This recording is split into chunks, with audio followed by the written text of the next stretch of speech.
Hello. How's everybody doing? First, before I do anything, I have to just say that was the first time we used the brand new intro. Mothhawk, most of you actually know he's amazing. He makes beautiful, amazing covers of the Added Color theme songs and such. He's the one that actually composed that and made it and everything for it. First time we used it, so huge shout out to Mothhawk. But welcome tonight. This is going to be an awesome interview. I'm stoked. This is Let's Talk MetaZoo, where we pretty much just talk MetaZoo. My name is Turmentic, lore keeper of the MetaZoo community. Over here to my, I guess it would be your left, I don't know how I'd get it one day, is the beautiful Mike CNO from TCG Island. And our special guest of honor tonight is the one and only the Mothman King, Anthony Karras. Thank you, my man, for being here. I greatly appreciate it. It's an honor. Thank you. I'm so stoked. You guys have, I mean, some of you might have an idea what you're in store for, but oh my God. So, yeah, welcome. I'm really excited for all of this, for what we're about to see, what we're about to talk about. But as always, I have to start out with my favorite question. What is your favorite cryptid and why is it Squonk?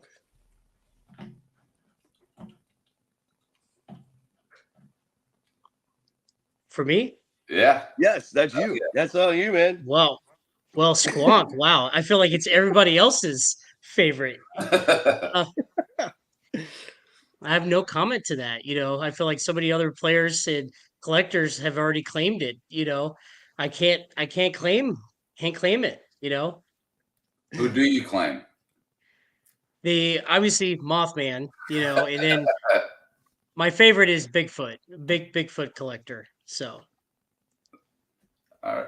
Is that Bigfoot? Is that primarily for kind of obvious reasons of just like probably a childhood favorite, or? It was, I grew up watching those mystery movies and, those, on Netflix and, all those shows, Discovery Channel growing up. And so when MetaZoo came out, Bigfoot really grabbed my eye, and so I started collecting Bigfoot like crazy. And then Mothman, just the card in itself and the art just grabbed my attention, and I fell in love with the Mothman. That's awesome. Yeah, I'm stoked to see, or so you can show a lot of these some cards people have never seen before, real pieces of history. Yeah, this is definitely going to be an awesome episode. This is a special thing because there's some cards that I haven't actually. He was showing us pre-show that like I haven't actually seen. So like and this is again kind of going off of what I was talking about with the Water Tower video. This history is MetaZoo lore proper. It is the lore of the TCG, of the franchise. It's the story of it. And the Mothman King, my friend right here with us, he has some real big pieces of MetaZoo history. But first, before we actually dive into them, I want to know a little bit like about your TCG history, kind of like what kind of got you into TCGs? What's your history with various TCGs and things of that nature? Great question. Growing up, I was, I'm 37 years old now, and I was about in eighth grade and, 7th to 8th grade in 1999 when Pokemon debuted in English, and it just took every school by storm. I mean, forget the sports cards, forget baseball and football. It was all about Pokemon, and the TV show, I remember as a kid just collecting, and one of those guys, over the years, my parents threw a lot of that stuff out, growing up, as a kid. It hurts my heart to this day. But as I got older and got better job, some more money coming in, I found a real passion with it. My son's 9 years old and I wanted to do something with him growing up. And so several years ago, we started collecting Pokemon again. And, and it just, some of the sets, just brought back so many memories, and I started collecting a lot of vintage, and I had a very, very large Pokemon collection going into 2021, and the value of it jumped up significantly because of 2020 and everything with COVID, and the collector's market overall just skyrocketed.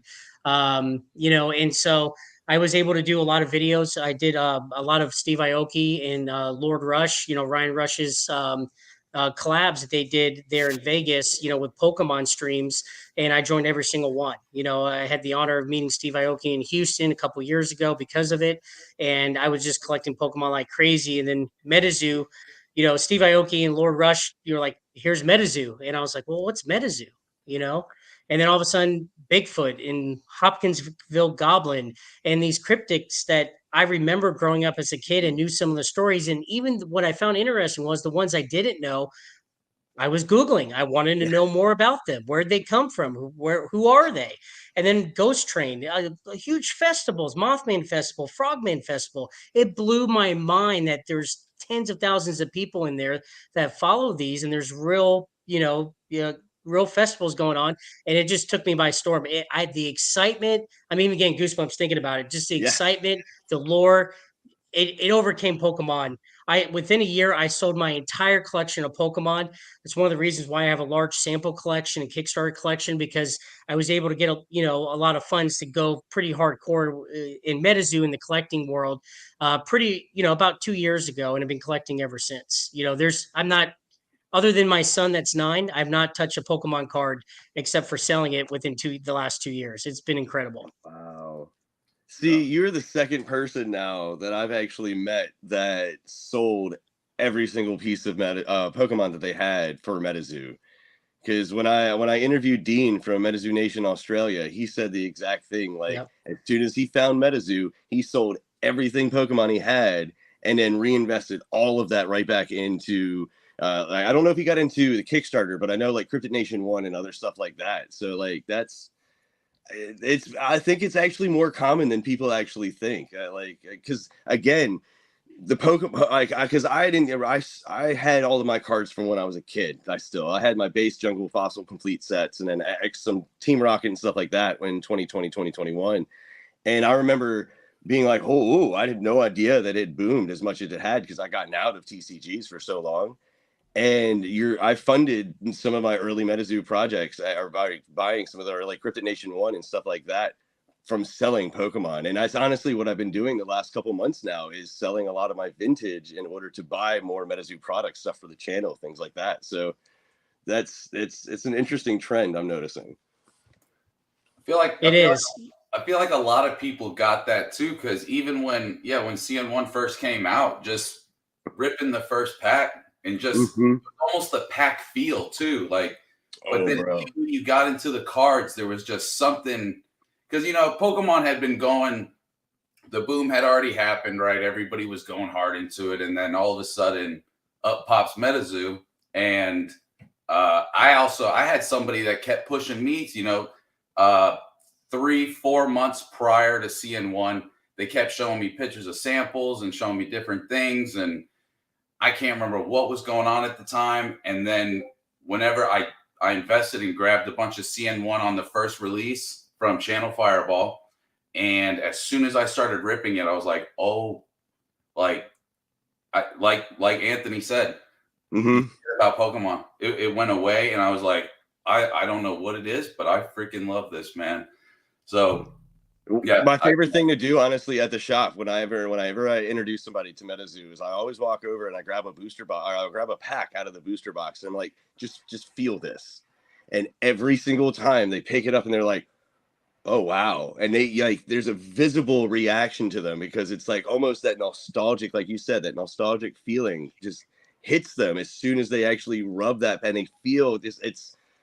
So like I'm getting excited actually just talking about that.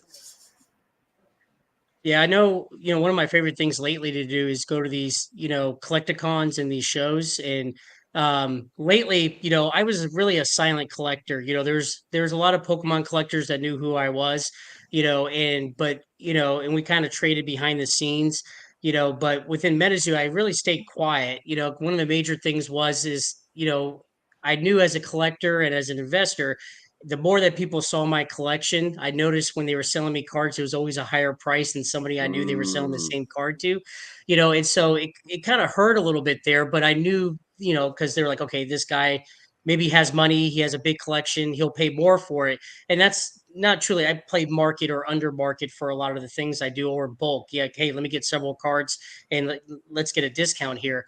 But there's a lot of folks that knew my collection, but I didn't show it off until Dallas of last year, Collecticon. And then, really from there, I had almost I had a whole sample set, one of each, that I was showing off in Dallas. I think I was missing one card. And then I realized, this hobby can be expensive if you're going for high end, and so at the end of the day, some of the Pokemon stuff I was selling, I still have some, but the vintage stuff that I had that was worth a lot of money for a quick turnaround was running out. So I ended up selling a lot of the other samples and doubles that I had and a lot of Kickstarter. And then at last summer, I had decided, and I told many folks my goal was 10 sample Mothman. I was going to get it. And everybody called me kind of crazy for it. And then I collected one, and then it was two, then it was four. And then probably by the fall, it was 8 or 9, and then it finally got up to 10.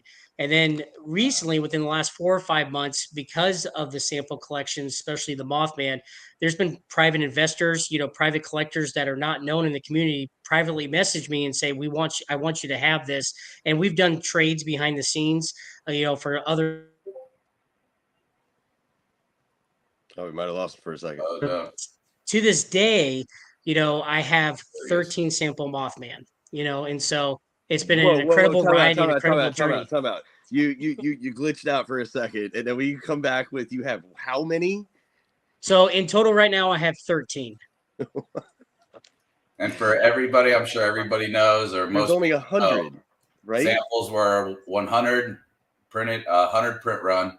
So having 13 is 13% of the population. And a lot of them got, could have been just put in pockets and lost and this and that. So there's really no, you don't know actually how many there really are out in the wild that you can actually still obtain. So 13's a pretty ridiculous number, dude. That's crazy. It is. So, for me, I love collecting, it fits that urge, and then let alone the investment opportunity from it.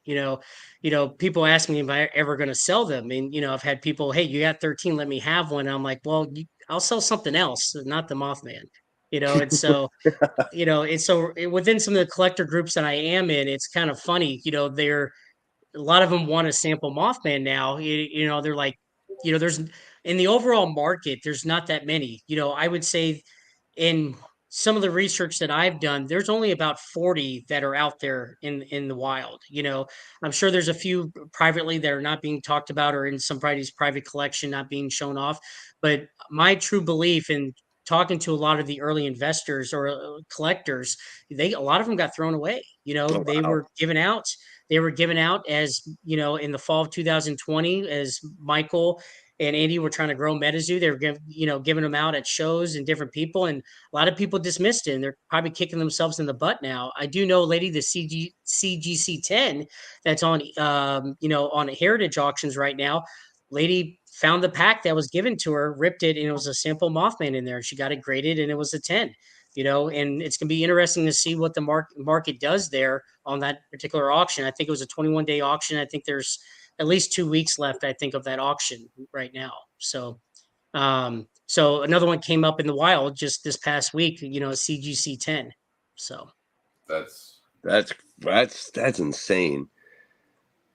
She just had the pack and never opened it up, and it turned out to just be I just opened it up. It was some of the artists and at the booth at Collecticon Orlando had mentioned, some lady was asking about the sample Mothman, because there's one on the table that I'll go over that Kelsey had that she was showing off there, that I'll go over here in a minute. That she was asking, what are the prices? What is this worth? And and so they're like, hey, go talk to this guy. So she came up to my booth. It was in her backpack, but she would not admit that she had it on her. She got very worried, about the possible price that it could sell for. And so she had a gold mine in her backpack, and she would not tell anybody if she had it or not, but she was asking those questions that you knew she had it in her backpack, and so she, after talking to me and kind of getting some valuations, she ran out, with her backpack, and we didn't see her the rest of the show. Oh, wow. Jeez. Oh, So- wow. So who knows what she did with it? I hope she got it graded. Yeah, she did. It came back as CGC 10, and it's on Heritage Auctions being Yeah, Oh, auctioned that's off right. You right said, now. yeah, that's Yeah. right. That's right. You said it You was know on where there. it's sitting at? I'm trying to pull it up right now. I want to see where it's sitting. But Last time I checked, it was a couple days ago. I think it was at 7 or 8,000, I believe. yeah, but we all know how auctions go, and that's And yeah. there's also a buyer's premium, so I tack on a few extra $1,000 to that too. You know, Yeah, so. they definitely. What is it? Isn't it like it's like 20% or something? It's a nice little chunk. It's a large chunk. Yeah. You know, So 6,500. Okay, somebody said 6,500. 6,500. Okay, that's what basic trader's saying. Yeah. So Still, what? Wow. Outside of the Mothmans, 13 of them. What other like unique piece? You said you had a full sample set at one point. And so what outside of that, what are some other pieces in your collection that you Sure. So as the collecting part of me involved, I found a lot of these pieces had a lot of history of the origins of MetaZoo and how they were given out and where these cards came from. And I really fell in love with some of this historical, one to be able to own a historical piece, and then there's just the stories that went behind them. I found in Orlando Collecticon, like I love, Texas Tech, people were wondering what is MetaZoo, and they would get really busy at the booth. Luckily enough, the booth I was at was literally across, and Texas Tech would bring people over. Anthony, hey, they're interested in MetaZoo. Tell them the storyline, and I was going over each of these cards where they came from, and I really really enjoyed that, and just giving out kids free packs of wilderness and talking to little girls and saying, hey, do you like unicorns? And like, hey, let's rip it open right now. Little girl pulled a unicorn and explained to the parents what MetaZoo was, and they're like, wow, that's really cool. Just kind of bringing that same feeling I got when I first saw these cards a couple years ago. Because everybody's heard of Pokemon, but when you really look at the MetaZoo cards, in the collectability of it and the condition of these cards and the artwork of it, I enjoy it much more than any kind of modern Pokemon that's out there today. And so for me, it's the history of these cards, and I'll go over a couple of them here. And I've been very blessed, from the relationships and connections I've made over the last 2 years, where I've had a lot of these folks. I've searched for these cards, and then out of the blue, somebody calls me up and message me on IG or Facebook and say, hey, I'm ready to sell it. I have other things I want to do with it, with the money, and stuff. And I was like, well, let's talk, and I can't let them know my excitement behind the scenes, because then the price goes up. Right. And so, but nonetheless, a lot of these cards I've traded or just bought outright, and the first one I wanted to go over, this is the first renting that was pulled at a first edition here, and this is the only card that was signed by Michael Waddle. By Michael, there's a YouTube video that's out right there. Michael did say the only other two he'll sign is if Steve Aoki gets one or King Pokemon. So to this day, this is the only one that's signed, let alone it is a PSA 10. So a lot of history with this card here, it being the first one signed. I'm honored to have it. So beautiful card, and I'm glad to have it in my collection. That is insane. Do you know who actually pulled that? I do not. Okay. I forget the name of the gentleman. I did. If he mentioned me right now, I would, say his name. But it's been several months now. Oh, okay. And I Okay. kept it ungraded for a while, and then I got it graded, and I was shocked. I thought it was honestly going to be a PSA 9, and just by looking at it, but I'm not the greatest grader with my eyes, and it came back at 10, and I almost dropped to the floor. I was like, you got to be kidding me. So That's awesome. And then let's see here.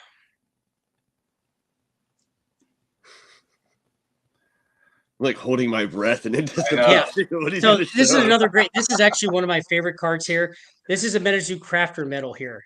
So it is a PSA 10. Only several of them have been given out. A few of them were given out by Michael and Andy in the beginning, and this card was given out to several folks. This is the first one given out. This was given to Raincoat, which made MetaZoo music and made those CDs. Great guy. He was graduating grad school, and I hit him up on eBay. He was selling it, and we made a deal, and he was happy he was going to me, and I got it graded, and super blessed. It came back a 10. And so this is the first one given out. There's only to this day, I believe 7 given out, 6 or 7 given out right now. And usually it's to folks that have given an extraordinary amount of time and donated a lot of their effort, in growing MetaZoo in the beginning or even now in today. So That's such a cool That's card. huge. This next one I'm proud of. Obviously, I feel like Sam Sinclair's kind of been slept on, but as stuff comes out here, we're seeing, look at the promo cards coming out at the tournaments now, Collecticons, and obviously the gala coming up here, and so, in all the cards that have been graded, there's only been one graded as a Beckett 10. And I was able to acquire that card. It is a Sam Sinclair. And to this day, this is the only Beckett 10 in all of samples right now. Oh man, people have no idea how much that card is going to be valued in like 5 years. Like, you're 100% right about there being cards that are being slept on, and Sam is hardcore one of them. It is. I've seen an uptick on Sam Sinclair's lately, because the promo cards, and obviously, you could probably, he's going to be the Ask Ketchum, He's the main character. He's the main character. Yeah, like anything and everything to do with Sam. I people know who he is, they like him, but I'm just like, no, you need to literally hoard everything and anything that you have that's Sam. I'm not even kidding you. Yeah, I've seen an uptick on Kickstarter PSA 10, Sam Sinclair's lately on the market. It's like, I wonder why, so. Dude, I got chills when you held that card up, man. I was like, ugh. Dude. So it's, I'm nervous just talking to you guys right now, showing these cards. It's exciting. The next card, I honestly never thought I would have this card. I thought it was gone forever to a collector in Australia, actually. And it disappeared about a year and a half ago on Facebook. On eBay, and came back on the market a few months ago or so. And I was able to acquire this card. Now, I will say there is Pop 2 that just came up, but for the last almost 2 years, there's only been a Pop 1, and that's everyone's favorite is the Loveland Frogman. Oh, that is my girl PSA card. Just any of them. I don't care even if it's actually just the PSA 1. I just want one so bad. You have the Pop 1? That's so crazy. Now, I will say this was Pop 1 all the way till 3 days ago. Okay, Yeah. Okay. So there is a Pop 2 out there. I know who has it now. It just came back. Somebody graded one of their cards, and it came back a PSA 10. Super lucky there. Actually, Bangerang Cards, Aaron Larson graded that card, and it came back a 10. Pretty incredible. MetaZoo partner as well. That's crazy. That's such a beautiful card,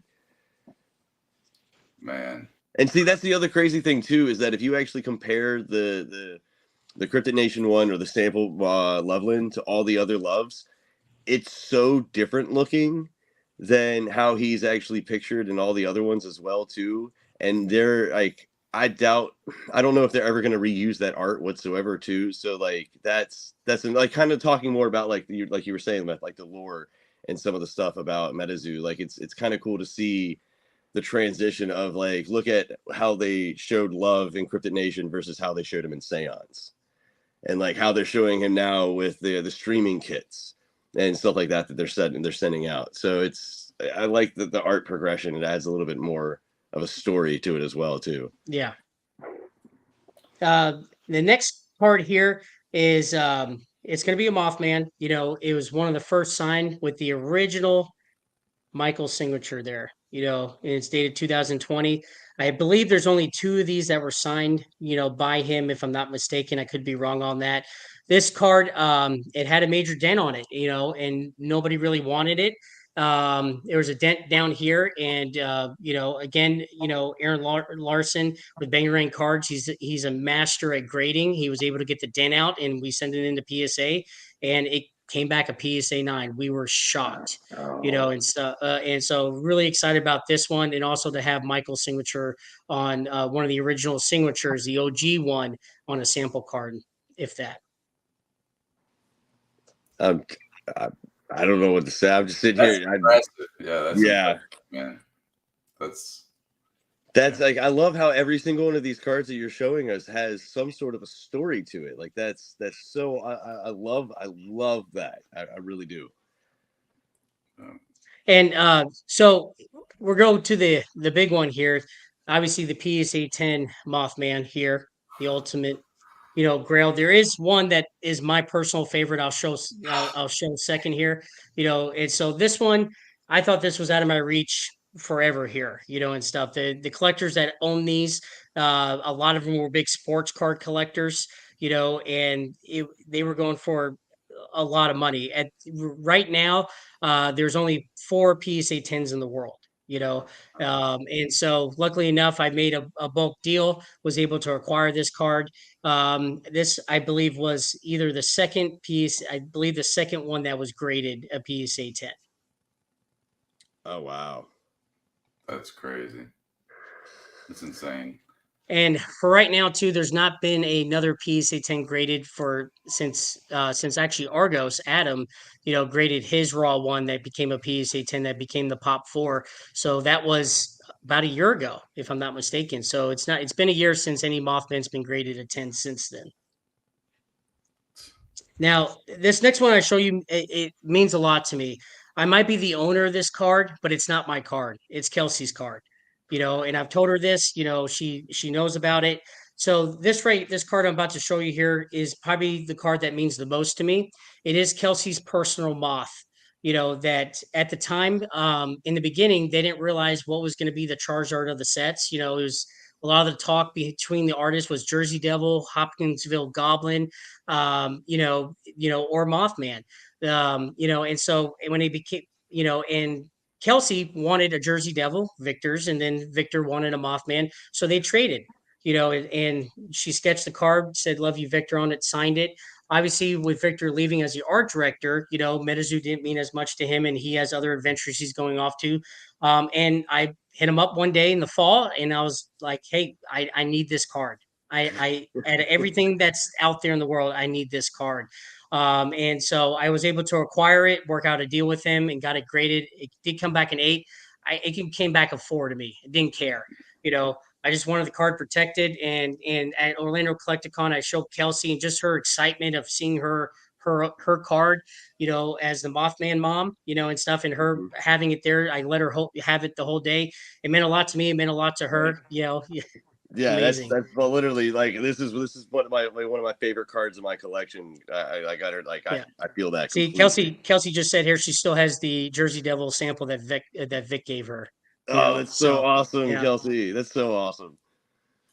So the and so that, like I said, that card gave me goosebumps just now. It means a lot. I might own it, but it's Kelsey's card and will be forever.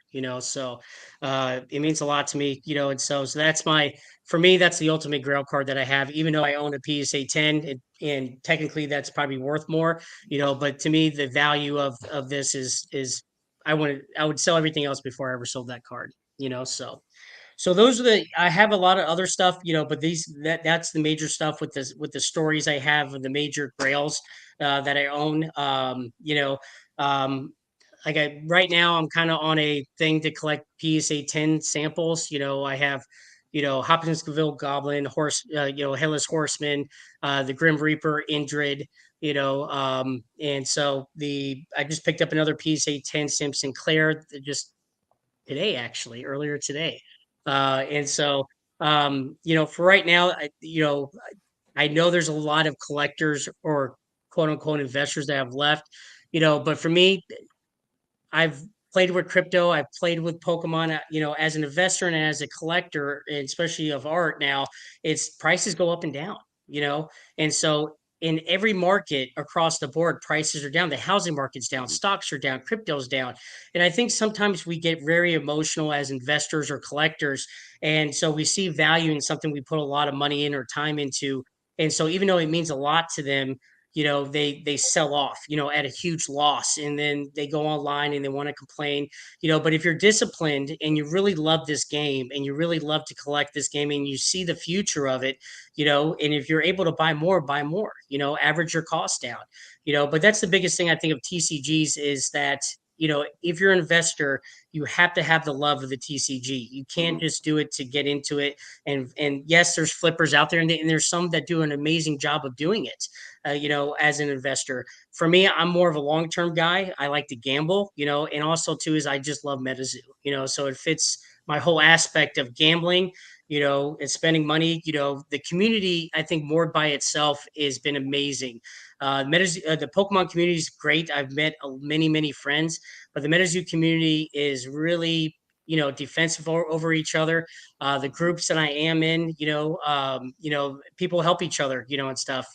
Give huge discounts on stuff, or I've given away cards that are worth a couple $100, but for that particular person, that card's worth way more than it ever will be to me.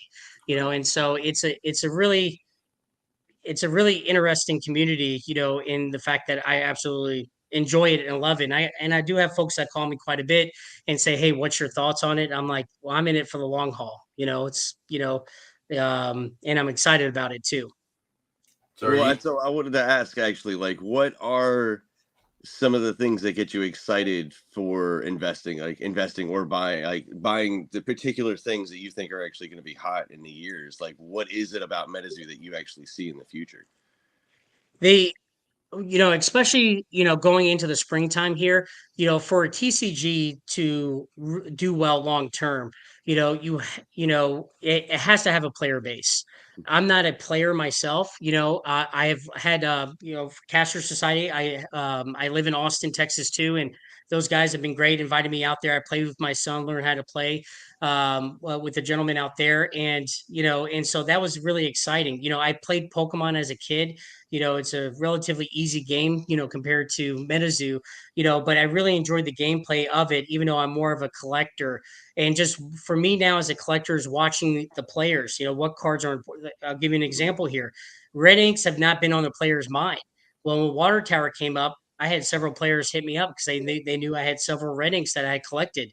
And, a few of them begged me my relationship with them, and I let a couple of them go, for less than what they were worth because it meant more to them in the playing field, Mm-hmm. and for me having that PSA 10 red ink and another PSA 10, I'm okay with that for PC. I didn't need the PSA 9s or the PSA 8. And so I let those go. So I found that interesting, and the prices kind of went up after that. There used to be 5 or 6 on eBay, and last time I checked, there's one, Yeah. and it's a PSA 10. Yeah. Where did they go? Uh, Players took them, and the blue inks. And so it's interesting as the gameplay evolves with the player base. A lot of those players are collectors too. And so it's interesting to see cards fluctuations based off gameplay in a huge part of it. But on the other side of it, on the collector side, you have to have a big collector base of people putting money into it, collecting, grail cards or big cards or even the $100, $200 cards, when you look at Pokemon, to me, it's a bigger collection than it is a player base, Mm-hmm. and so you have to have the collectors, you have to have a secondary market, and so when the secondary market's kind of upside down, people kind of freak out, and so the secondary market, has been steady lately, on a lot of different items, and even the mid sets for MetaZoo.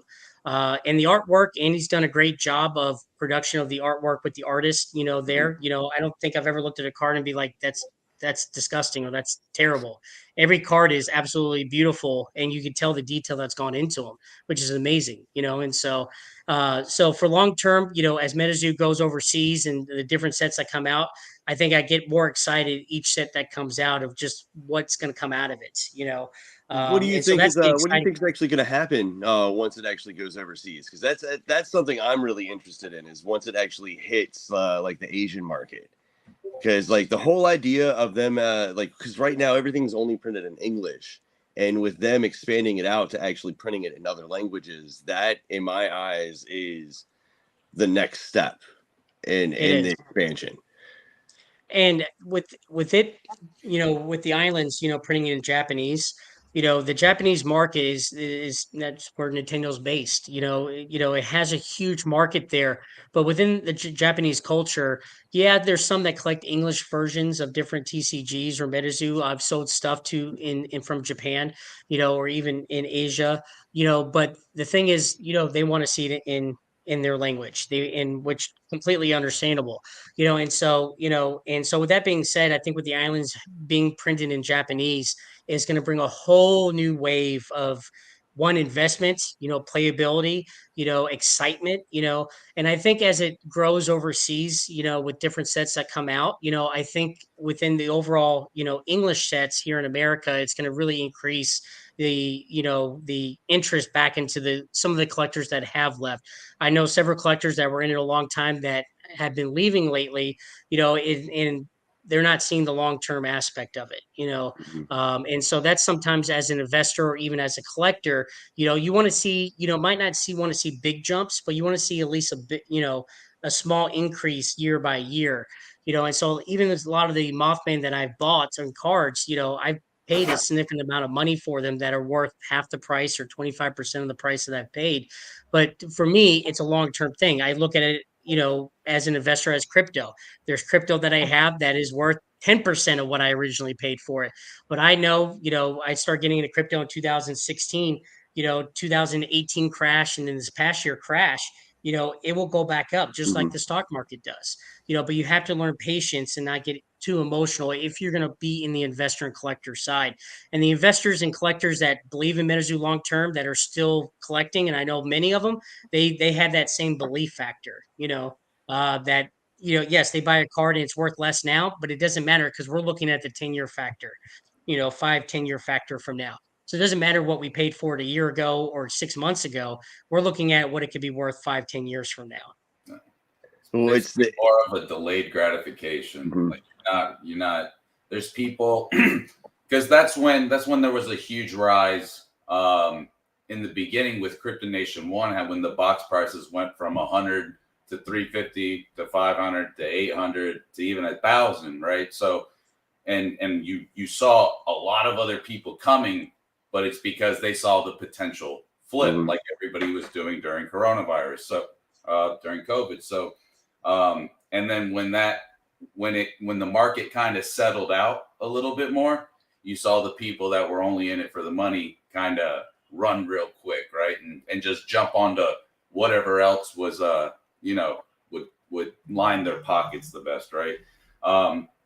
But like you were saying earlier, all markets are down, everything's down. So it's but there was a huge rise in collectors, I think, solely based on when CN1 was released for sure. And Nightfall. Nightfall kind of had the same exact not the exact same, but it definitely Mhm.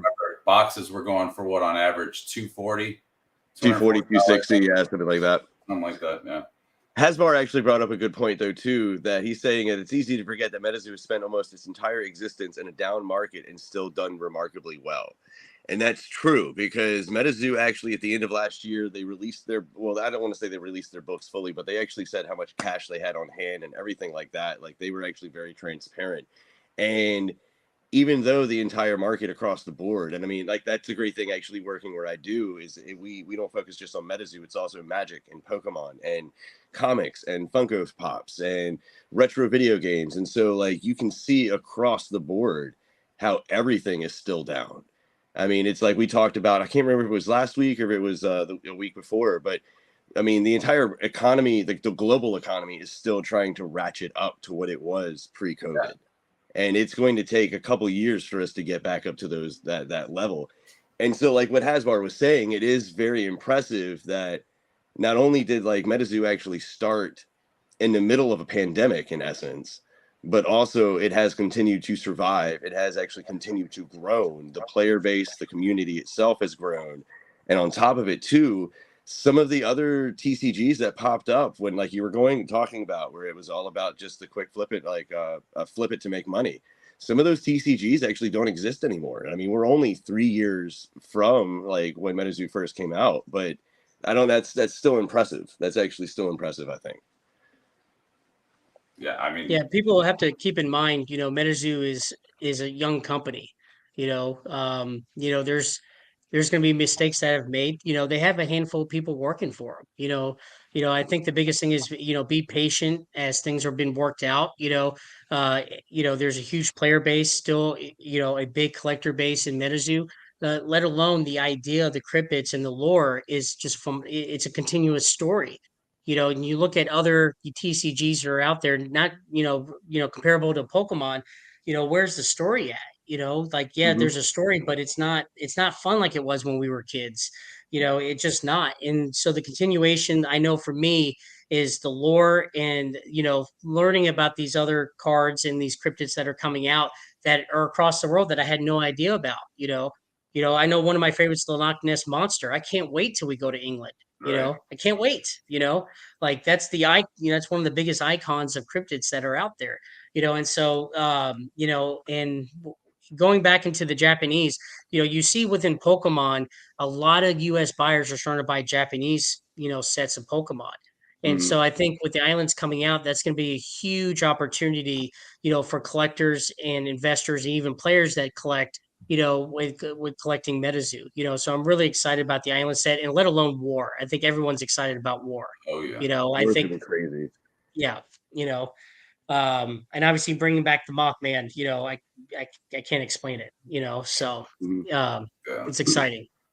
I love though how, because you've referenced it a couple times actually tonight. I love how lore focused you are on not just the MetaZoo lore, but also on your Mike's over there smiling, but also on like the cryptid and the beastie lore. Because I mean that's what I do. That's what I cover on my channel. And the whole point that of why I started doing what I did was to get people invested in those characters, in those cryptids, in the storyline, the folklore, all of it. Because my slogan for the last year, and it's funny, my slogan for the last year has been investment in the characters and the cryptids is what's going to bring longevity to the franchise. It's being able to pick up a card and be like, oh, this thing is cool because of X, Y, and Z, and knowing the backstory of how that ties into like not maybe not even the story overall, but how it ties into the MetaZoo universe. And I've lost count how many people have actually messaged me basically being like, I ran across the lore and stuff because of your channel, and they started doing their own research, looking into cryptids and stuff that I haven't covered yet, and how doing this research and learning about these creatures has actually brought MetaZoo itself into an entirely new light, where they've fallen in love with it again, or they've realized that the lore is actually what's keeping them involved with the community because of the lore of the creatures, and they can't wait for the storyline to come out to see how everything works together. And then even how you were I know I'm monologuing, but even like how your collection, when you were showing it off, each one of these cards has a special story to it. Each one of them, you can be like, this one is because of this and this was the original owner, that's why this is so special to me. And it's the same thing. Like, I'm looking over here at the cards that I have on my table, and almost every single card that I have on my table, there's a story behind it. It's either a card that I got from a con, or it's a card that I got the storyteller to sign for me, or it's the orange eyes that Ian from Cryptic Nation News got Saban to sign for me. Like, the Babe the Blue Ox seance spoiler, or not, yeah, seance spoiler that Dave Rigaldo actually bought me on Facebook to send me to rip open for the channel.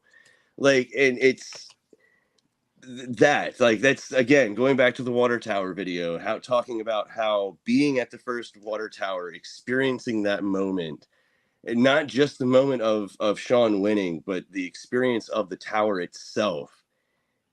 That is MetaZoo lore. That is the story of the company. That is the story of how MetaZoo literally grows to the point to where it becomes an IP that can rival Pokemon, an IP that can rival anything that comes from Disney. And it's just, I don't know. I went on a big rant. Oh, I'm I'm with you. sorry, but no, I'm with you. it's Keep so on going. beautiful to Keep on hear you going. talk. No, it's so beautiful to hear you talk, because you all, again, like with me, you always go back to the story. Maybe not the story of MetaZoo, but the story of that card.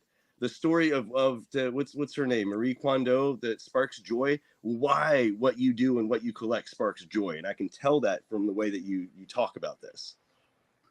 Yeah, Yeah.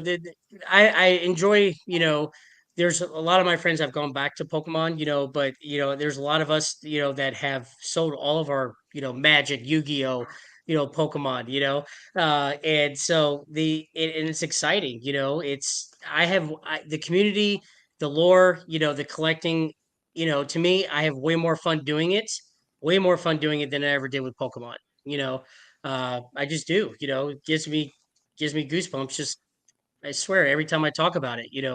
And yeah, I can't even explain it. It's for me as a person, it's way more exciting. It's Mhm. just and then even having the opportunity to come on and talk with you two fine gentlemen, you guys are legends within the community. I feel blessed. I feel lucky. So I appreciate it. Um, you know, yeah, the overall community, MetaZoo, I love it, so. Mhm. Oh, yeah. Oh well, Mr. Gabino actually, he was like there. I get what you're saying, and I didn't mean that in any sort of negative way or anything like that. Because Pokemon is a behemoth by itself.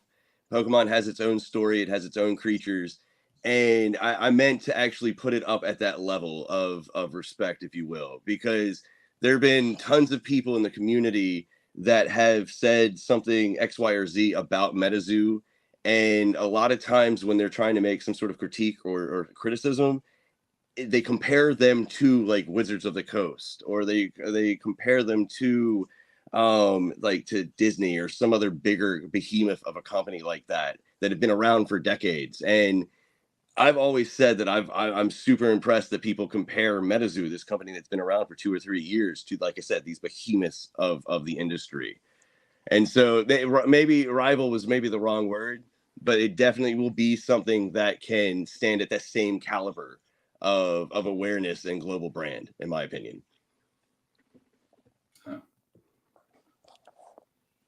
And folks have to put this in perspective. MetaZoo was able to do this in 3 years. Yeah. It took Pokemon almost 20. You know, that's a big time difference. And so yes, prices were higher with MetaZoo, but that's the market. Prices go up and down. But some of these cards that I have right now go for thousands of dollars, if not Mm-hmm. tens of thousands of dollars. You look at a first edition Charizard, right now, a PSA 9, you can get one for $20,000. My PSA 9 Mothman can sell for over that right now. That puts in perspective. you know and so like I said, for a game that's only came out 3 years ago, if that, MetaZoo's done incredibly well. And there's still, for example, one of the exciting things that I am most excited about, my last PSA 9 that I bought came from Saudi Arabia. It was a MetaZoo collector in the Middle East that owns a DSG 10, a PSA 10 sample Mothman. you know and so it's pretty incredible that, and I've sold sample cards and done trades with folks in Indonesia, and even China, and so there is a market overseas and it's growing. And that's one of the biggest things I'm excited about, because America's a big place. Mm-hmm. There's a lot of money here, but getting people and talking to people from around the world, it has been really enjoyable to find other people around the world. I know our friends, our Aussie friends down there in Australia, with Dean and his group, like, have been amazing, part of the community and their excitement, for MetaZoo. Mm-hmm. And so, and the guys in England, that I've talked to, even Germany and Italy, there's Yep. there's a big collector base that's overseas right now, and it's only continue to grow as the set goes overseas. And that's like, what are your thoughts on MetaZoo being one of the first, I believe, one of the first TCGs too to actually break into the NFT or the PFP market as well too? Because I noticed that once MetaZoo did that, some other, like, that's like MetaZoo did it before Hero, and then, or HRO, it depends on how you actually pronounce it. Yeah. And I believe there's a couple other TCGs that might have actually tried to break into the NFT world. But what are your actual? Because you said that you actually used to do, or you still trade crypto and such. So what are your thoughts on that? Yeah, I think well, the great thing that with the NFTs, it came with utility, and so the NFT market outside of MetaZoo, took this world by storm, Hmm. with artwork being online. But I think what happened was, obviously we all know the NFT market has dropped significantly, Yep. probably harder than crypto itself, or the stock market, or even trading cards or sports cards. And I think the reason is, I think with the younger generation coming up, the NFT market is going to be more interest to them, like the teenagers and the young 20 year olds. But for those in the late 20s, 30s, and 40s, we still like to hold on to stuff. We still like to hold stuff to our heart and put it into a safe, and say it's mine. I'm holding it. With the internet, we still have some lack of trust for the internet. And so just like crypto did 10 years ago, it went up and then crashed down. A lot of people lost faith, and then it took 10 years for it to come up. I think the NFT market will come back up, but it's too early for its time. It's a 5-10 year. But with MetaZoo, it was brilliant to bring in a utility that make what you invested into worth the wild. A part of that, holding an NFT in your MetaMask wallet, you can buy NFT product. That's usually, sometimes it's specialized. Sometimes you get Yep. extra promo. Sometimes you get extra packs, and it's at the same price as the regular item is. And so there's huge utility, and it's worth the investment right now. To buy into those NFTs and just hold on to them, because I guarantee you, in a 5-10 year span, those NFTs are going to be, especially the Genesis or even the NFTs with utility, are going to be worth way more than they are right now. Yeah. And so, and I know several folks that have hundreds of them. So, and they take full advantage of the utilities that the NFTs are able to provide. So I just got my first coin last week. Shout out to Slippy and AbeZoo for hooking me up with it. But yeah, I'm super stoked because I'll be able to use it now for stuff for the channel and stuff like that in order to be able to secure those drops. But I wanted to actually bring up something because you kind of mentioned it a little bit. You're talking about how NFTs are going to be probably more prevalent in like 5 to 10 years. I actually completely 100% agree with you. And I think the one thing, honestly, right now holding NFTs and PFPs and things of that nature back is we haven't implemented fully augmented reality or virtual reality. I think once we actually have the ability to, and I firmly believe that we're going to actually have some sort of technology like this within the next like 5 to 10 years. But like if you would imagine this is my phone, if I was able to actually bring up my coin, and again talking about something physical, actually show the coin, like that's, I think once we get to that level, I think NFTs and other stuff like that are actually going to come into play more, and I think they'll be more desirable. yeah, Like, I think it's a great idea in the NFT market. I think it's just a little too early for the time, but as technology advances, like you just said, in a 5-10 year span, I mean, technology, I mean, we have AI now, incredible, mhm, and so, as time goes on here, as technology advances, I think NFT, just like the crypto market was 10 years ago, nobody believed in it, but look at it now, even though it's down, it's still a huge playing part of the overall market.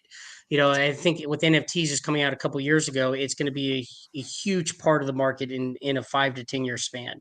Well, I mean, oh people even thought paper money wouldn't work, yeah, right? that's true. That's true. They thought paper money wouldn't work.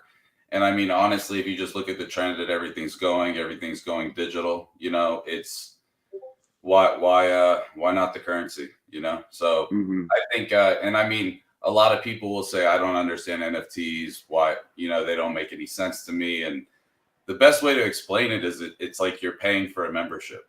Like Kind that's of. all it is. And it's what that membership provides you. So some NFTs are better than others, but you got to use the NFT to get the value out of it, right?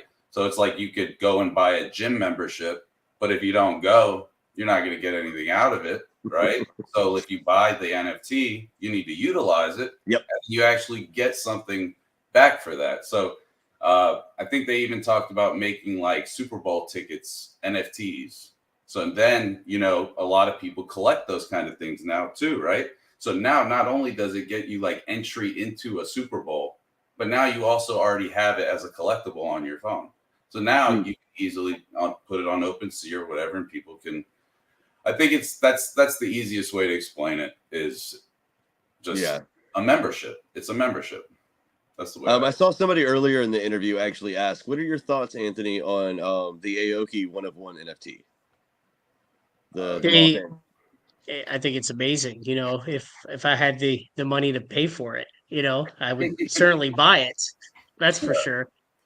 You know, because the NFT in itself, not only that, but it came with a card. It came with a hard Mhm. card. You know, and so just the fact as of, you know, for me as a collector, I like the 101s, 1 out of 5s, or 1 out of 100s. You know, the rarity of the card brings, you know, a lot of, you know, that's what I like to collect, you know, and then the work that goes behind it, building the relationships. There's some cards that I have here, and some of these folks might be in the chat here that I bug them once weekly because I know they have a card that I want and they won't sell it, you know, and I make them make promises to me. If you sell the card, come to me first, you know. And so it's kind of funny that, you know, there's a lot of cards out there that I do want, you know, but there's a lot of folks that don't want to sell them yet, you know, and I'm sure it makes them feel good that I'm going after it. They're like, if you want it, I'm keeping it. I'm like, great, you know, like, so, Oh well, God. you know, so, but yeah, that's what I like to collect. So I would love to own it. It went for an amazing price, incredible price, you know, and I think in a 5 year, 10 year span, that thing is going to be worth Oh money yeah. that I can't touch, you know, Oh yeah. unless I win the lottery or something, you know. So, yeah, but it's an amazing, even the card in itself, the hard copy of it's amazing. You know, and actually right before this, I was trying to make a background. I was trying to make the NFT Mothman, the 101 as my background, but I couldn't get it to work. I was Uh, disappointed. Um, So, but I'm, I, one more thing, you know, is actually this art card here that you guys have up on the screen here, you know. And so this right here obviously was a first edition Mothman that Lily did, you know, that got permission from Kelsey to draw it, you know. You know, it's a hollow background there with a stained glass, and then you can barely see it, but on the left hand side in the bricks you can see Karas. She put in the bricks and hidden my last name. So it's a one-on-one art card. In person, I can't even explain it. It's a beautiful piece of work. You know, I do show it, you know, show it off when I can. I don't have it with me. It's in storage right now in a safe, you know, but it's one of my favorite, it's one of my favorite artworks. It's beautiful in person to look at. that's an awesome card. I did not know the story behind that. You didn't tell me that, Mike. That's Yeah, and awesome. it was hidden from me, you know, until they showed it to me. Yeah, Kelsey and Lily, and then Steve Lindy. It was Steve Lindy's idea with TCG experience, and he talked to Lily that got permission from Kelsey to be able to do this card, and they surprised me with it, and I was shocked, you know. So thank you. That's Yeah. so So awesome. thank you, Wow. Lily, Kelsey, and Steve for that. That was an amazing card and a great gift for me, you know, and stuff. It's one of my favorite artworks and or drawings there too, you know. So thank you all for that. I can tell you when that was getting made, Lindy would message me, be like, hey, dude, you got to see this. You got to see this. And he'd send me updates as they were coming in.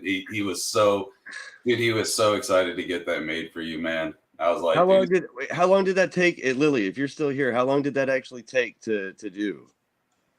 Because I did not know that was like a one of one. Like you, that's awesome, man. You oh, can sit here and literally, you have a story for like every single card in your Oh collection, yeah. don't you? You know, next time I'm on, I don't have it with me. Kelsey did a sketch card for me, as you know, for being the Mothman King, and you know, the back. I can't even explain it. You know, it's the Mothman represents to me power.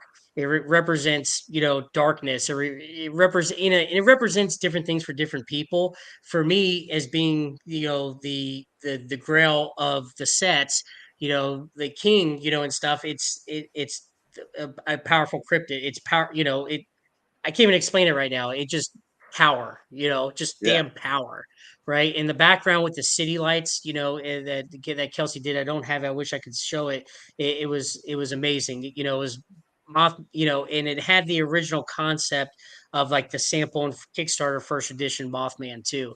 It's a beautiful. So next, you know, I'll have to show it to you all. You know, next time I'm on the show. So. oh, that's so awesome. that's amazing.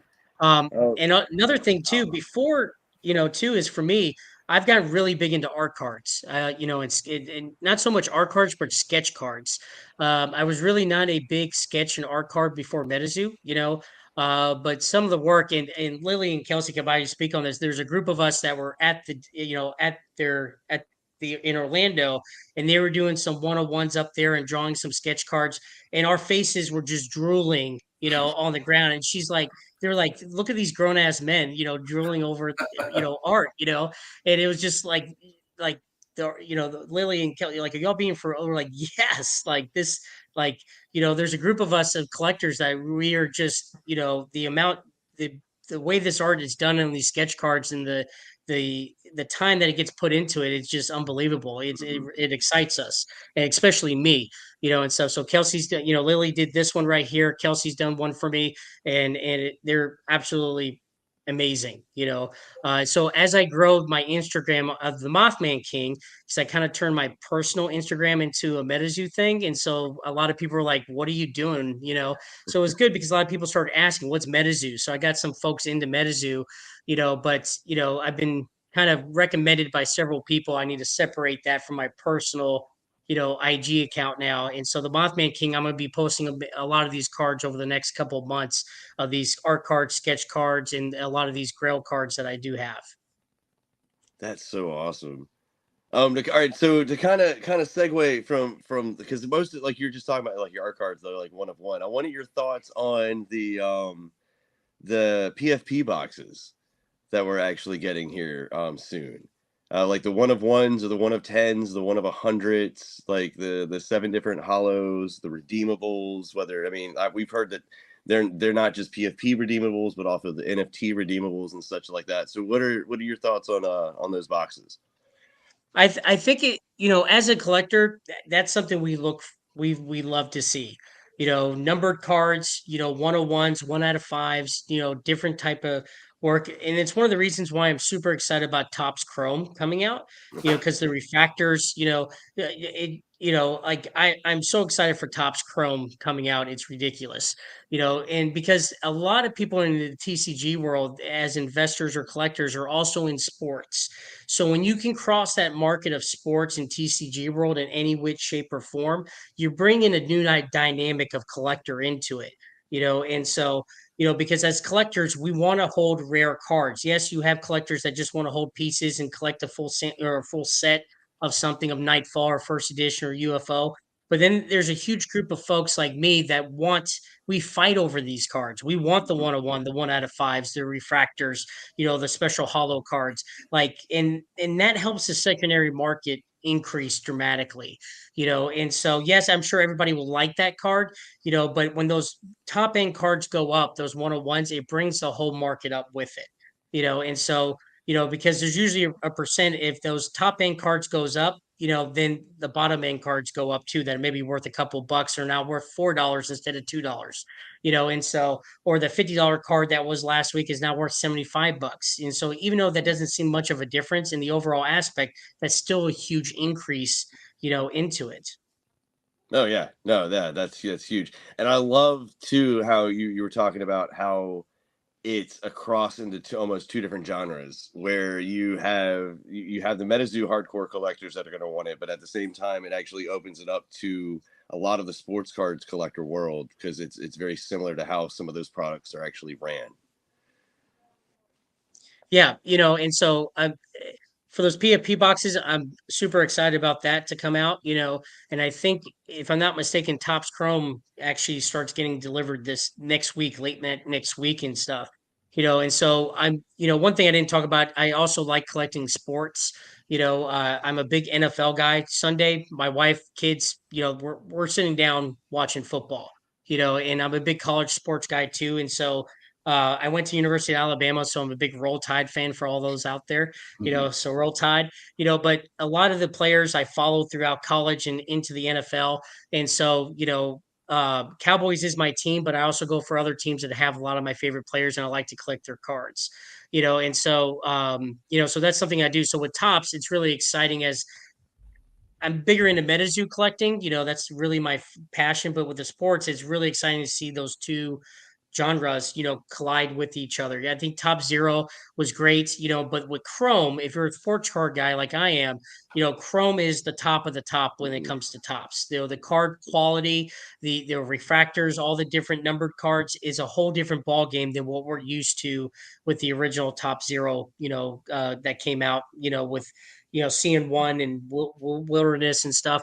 So with that being said, like I've seen a lot of hype with the Topps Chrome because the word Chrome, the sparkles are amazing. I like sparkly stuff, and so Topps Chrome has a lot of sparkly stuff on it. So Okay. No, that's true. And I can't wait to see exactly how they actually do the Topps boxes either too. I've heard, I think from what I've read, I think we're getting first sightings again. But I'm just interested to see exactly what are in those boxes. They got yeah, like I don't. hobbies. Yeah, I've read different things now. I don't know what to expect. I just know they're not very clear about it. I guess we'll find out when we rip them. So um, yeah, that's what they do to us, right? They don't tell us anything. They put out little spoilers and little, and then it's just like these spoiler packs. There's some things out there that you showed too, and then now as people start ripping the boxes as they come in, now we get to see almost everything now with native. So and that's another cryptid Wendigo. Never heard of Wendigo my entire life. Now I'm obsessed with Wendigo and with native lore, and stuff. I'm like, holy, this thing. Like, if I was honestly, if I grew up on a tribe, I wouldn't sleep. I swear to God, I wouldn't sleep. I just Wendigo's gonna come get my ass. Like. Well, the fact that they can walk on top of snow, like they don't sink, they walk on top of the snow and they don't make any noise is terrifying to me.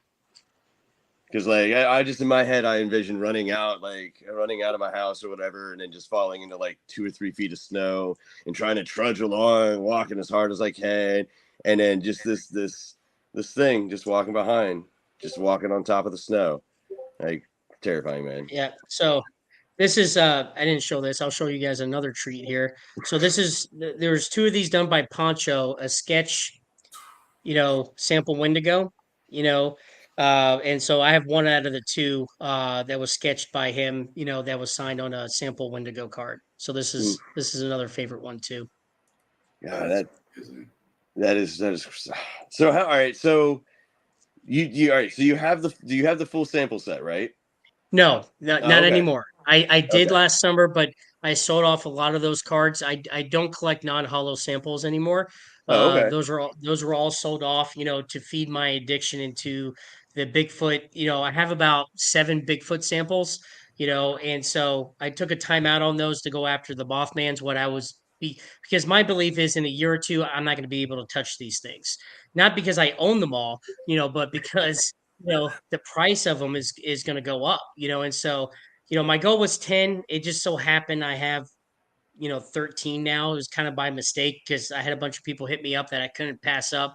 I did sell some other cards that didn't mean as much to me to kind of feed that, because these cards, they go for a lot of money, and even as a collector and as an investor, I can't keep spending tens of thousands of dollars on a card. So I have to let some stuff go. So when I do sell a card, it hurts me greatly. For those that have bought from me, they kind of laugh at it because if I do sell a card or if I'm selling, they know I'm going after something big. They know I'm going after something big in MetaZoo. So as soon as I start selling stuff on eBay, a lot of people know my eBay account or start posting stuff. I get messages. What are you going after? What's your next move? What are you buying now? So I can't hide. I can't hide in the market anymore like I used to. So it's interesting, And so now building those relationships and building that trust with a lot of folks has been rewarding in that sense, So it's been fun. So what you're saying is, if anybody wants a sample card, this is the year to do it. 100%. If you can get one of the Grail cards, and you can go on eBay, there's things on there, and stuff. Because one for me, I'm not gonna, I can't buy them all, and stuff. It can't, be me. And there's a lot of other folks there was a PSA 9 sample moth that was just sold privately, and stuff. I was second in line to get it, but I was honestly happy that somebody else got it, because I think for me, with the sample moths, I don't want to promise anybody anything, but I think I'm gonna take a time out on the sample moss and go after more, like one big card I will say is the illustrator card. I want that card badly. Not many were given out. I think it's a beautiful piece of work. And I would love to have one in my PC. So how many sample ding bells do you have? Just one. Okay. How many sample Sams do you have? I have the Beckett 10, and then one PSA 10, and then one PSA 9. Okay, because I'll be honest. I think one of the biggest cards that's being slept on is Ding Bell. Because of I the agree. lore. Because Ding Bell is the first, which my favorite part of the comic is actually when Sam contracts Ding Bell. I've said that before, because he does it by accident. But in my honest opinion, I think the one card that is being slept on the most is Ding Bell, because Ding Bell could almost, in essence, turn out to be the Pikachu of MetaZoo, just because of the way the story plays out.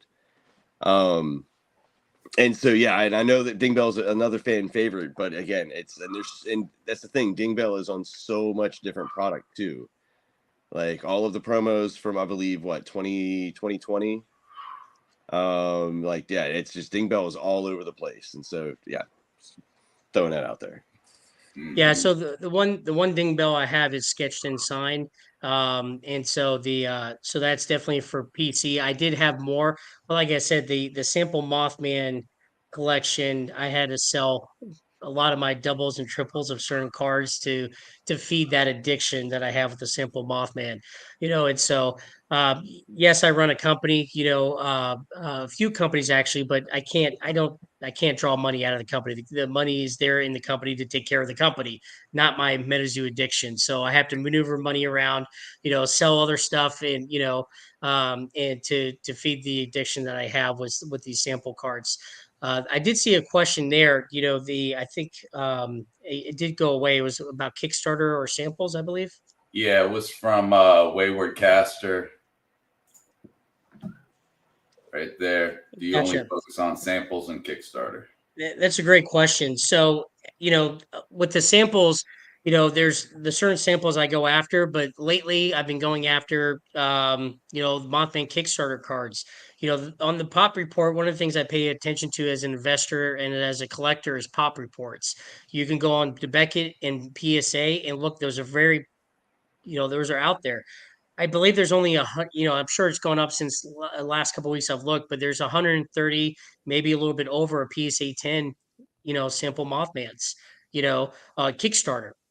That's not a lot for the way MetaZoo is going to grow, and so the prices that these cards used to go for $8,000 to $10,000. The last sold on eBay was $1,200. You know, Mm-hmm. I was able to grab it, and so yes, it's still $1,200. It's a lot of money, but what the value, these people need to remember, the prices of what these cards have been at, they've been sold at that level before. So it can get there again, Yep. and so MetaZoo's already proven that there's a market for it. And so with everything being down right now, that's okay. My thing is like, hey, if you have an opportunity through a friend or through a group on Facebook or Instagram to get a Kickstarter card or Mothman or some of your favorite characters, like Sam Sinclair, go for it. Oh, that's a good question, Alan. I hope you have it by you too. Do you have any serialized rares? I was gonna say the secret rare. Yeah. The the only one that I've gone after is because I wanted the meteorite pin was UFO. I wanted something from space, that's and so I did buy, I did acquire the secret rare, from UFO, so I get the meteorite pin, so that's one of them there. As of like with the other serialized cards, no. It's not something that I'm particularly interested in. I know there's a lot of folks out there, but for me, it would have for me as a collector, it would have to be some kind of different with it being the same card but being serialized. It for me personally, it doesn't interest me. It would have to be the same type of card but different artwork that's numbered, to stick out more than the original card. If I'm looking at a card as a collector and I can't tell the difference and I have to squint my eyes to look at the numbered card, on it, and it can be missed, that doesn't interest me unless the art really sticks out to me.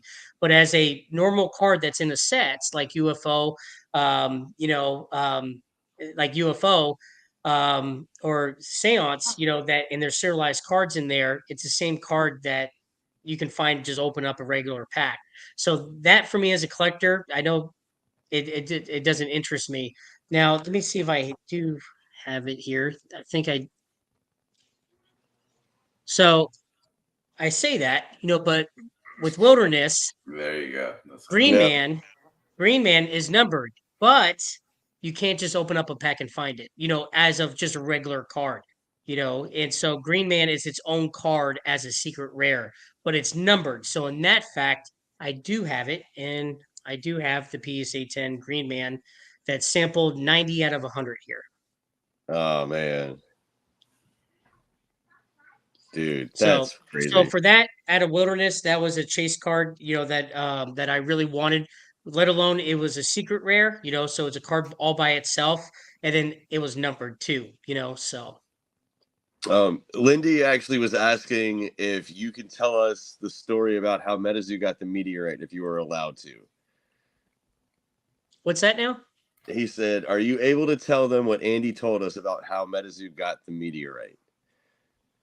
To be honest, I remember Andy's telling us the story, but I do not recall it, honestly. No, it's oh my gosh. You don't understand. Out of all of the serialized rares, secret rares, whatever, out of everything, I've that's the one I wanted was the meteorite pin. I wanted that pin so bad. I don't even want the Yeah. card. I just want the pin. He said from Yeah, Rolex. me too. Because some people were selling the card, without the pin, and so I wanted the pin plus the card, and so, for my PC, it is a PSA 9. I don't have it with me right now, but the pin in itself, I'm going to send to PSA to get it encased, That's so all awesome. by itself, because one, where can you get a meteorite from? It's like they're usually in museums or personal collections somewhere, and so just the fact that it has meteorite built into it. I'm trying to recall the story that Andy did tell us in Orlando. You I'm said not it had sure something to if do with Rolex. that's But right.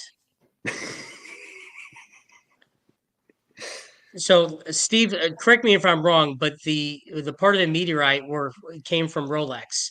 They were built into the inside of the watch of Rolex. There is meteorite, that was built into some of these watches. They bought these old watches and they took the meteorite out and then built these pins. If I'm not mistaken, right, Steve? That's pretty cool. Hopefully he answers here. Yeah, I've actually been curious. Oh, he said yes, 100%. Okay, there we go. Yeah, just had a Rolex. MetaZoo Menace actually has a question. He was like, "How many packs of Wilderness have you opened, hoping to pull the silver ticket to get Mike Waddell's Mike Waddell's Mothman?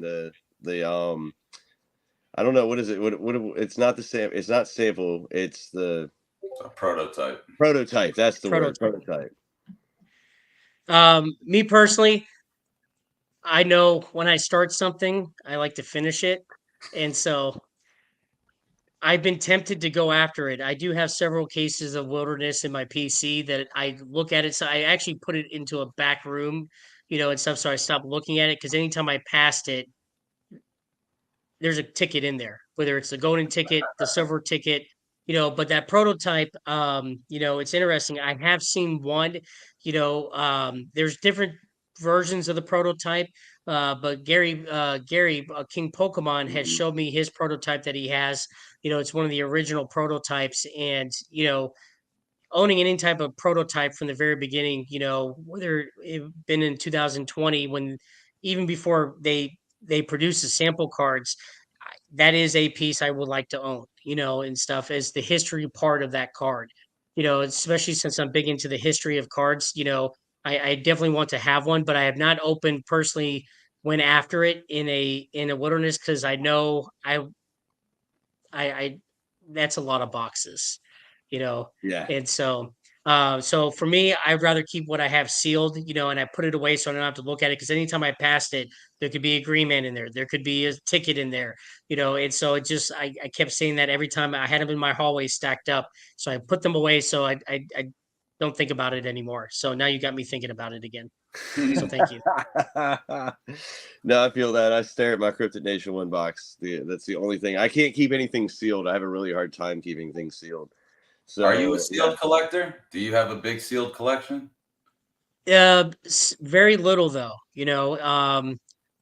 I've always been a seal collector before MetaZoo, especially with Pokemon and even with sports. MetaZoo has definitely, I even find myself with sports ripping packs now, and it's like, what are you doing? Like the chance of you pulling this card is non existent. yeah. And it doesn't matter though, just the fact of ripping open packs and having that chase and that feeling of what could it be in there, it just gives me so much joy, and so I was a seal collector, but not anymore. And this Yeah. is why I can't have sealed product.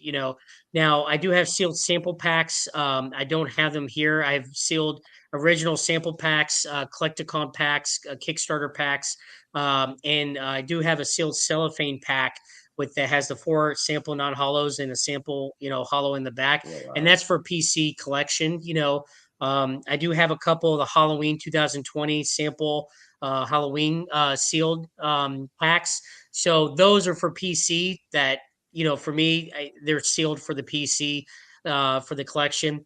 I have started slowly collecting Kickstarter spell books and boxes. Again, non-alts and then Kickstarter boxes. And one of the things I've found recently was since there was 400 non-alt boxes that were created, there's actually what I believe is more non-alt boxes that are around Kickstarter boxes than regular boxes. Because if you watch streamers and breakers on Whatnot or Drip now, it's very rare they have a regular box anymore. They're Yep. all non-alt. It's like, well, why is that? It's like because the regulars are gone. I think the Kickstarter boxes, if anybody is watching this right now, if you have the opportunity to grab one, I think this is the cheapest they'll go. If anything, there's not many out there left. And I don't think the market for Kickstarter right now, the sealed product, it meets anywhere where the price should be at right now, at all, because there's not that many left anymore, Oh, hands down.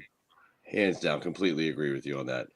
It's funny because I've been saying that for a while. There were so many people that weren't ripping non-alternating boxes, but were ripping regular Kickstarter boxes. That at some point we hit a tipping point to where I firmly believe there are more non-alternating, there are more non-alternating boxes in existence than there are regulars. Hands down. Yeah. I think you were able to buy Kickstarter boxes for like $50 each during the Kickstarter campaign or something like that. It was some crazy cheap number, and just thinking about that is just crazy. Yeah. I wish I would have known about it in the Kickstarter days. I didn't know about MetaZoo until probably, I want to say a week or two after the actual Kickstarter stopped. I didn't know. I wish I would have known actually, because I wish I would. I've never opened up a Kickstarter box. That'd be so much fun. No, Yeah. it's a genius. It's just a genius idea. I mean, yeah, I know we talked about it with Gary and stuff, but just the fact that cryptids already have such a massive following, they've already got stories, they've already have artwork, they already have pretty much everything you need, and then you Festivals that draw 20,000 people plus to them. in every country around the world has their own cryptids, their own stories, their own lore, their own like we were talking about Wendigo earlier. Wendigo is even like Wendigo is even what is it? It's basically when like certain tribes would start starving and they would become Wendigo. They would turn cannibalistic and actually eat, the people around them, and that they would say that that was the Wendigo that was possessing them. So like there's a lot of, yeah, I mean and they've got, that's why I think when Yokai Island comes, because there's a lot of Asian cryptids as well, and there's a huge following for that too. So this is definitely gonna hit a certain market if executed correctly. And I think if you're getting out of MetaZoo before Yokai Island, I think you're crazy, to be honest. So yeah, I mean, well, not just before Yokai Island, but also before the IP drops this summer. I mean, the book and shorts. I'm always going to go back to that. You know that. Also, the TCG client, which is coming out sometime this fall. I mean, something else that we haven't really been talking about lately because everybody has been so focused on the Gala and Native. But honestly, I think one of the biggest sets of this year is going to be hands down SCP. I think we are going to have more people coming into the community from SCP than any other set this year, and it's because the SCP, again, kind of going like we were just talking about with the investment in these cryptids and these beasties, and like Mothman Festival, for example, last year pulling in 22,000 people or so roughly on Main Street, Point Pleasant, West Virginia. That with SCP there are literal thousands of people, tens of thousands of people in that community. And I don't really know of any card game that's ever focused on SCPs, like individual ones or the Foundation. And so for the fact that MetaZoo is actually doing that and bringing those to life in the cards, that's going to bring in so many people into the community. And then they're going to see the other 6 or 7 sets that MetaZoo has actually released and be like, well, what is this? Oh my God, they're all cryptids. Because again, people that are actually part of the SCP community will recognize that SCP-1000 is Bigfoot because most of the actual cryptids have an SCP designation. And so I see 2 huge bumps of growth this year. July when the book and the TV show come out, or the shorts come out, and then November when SCP drops. Yep. Yeah. I had never heard of SCP until MetaZoo started saying stuff about it. And then next thing I know, I find out there's like a video game that like all the kids are playing and stuff like that. And it's literally SCP. And I'm like, oh, why is all of this popping up out of nowhere like this? And so then, yeah, when I found out there was an SCP set, I was like, oh my dude, this is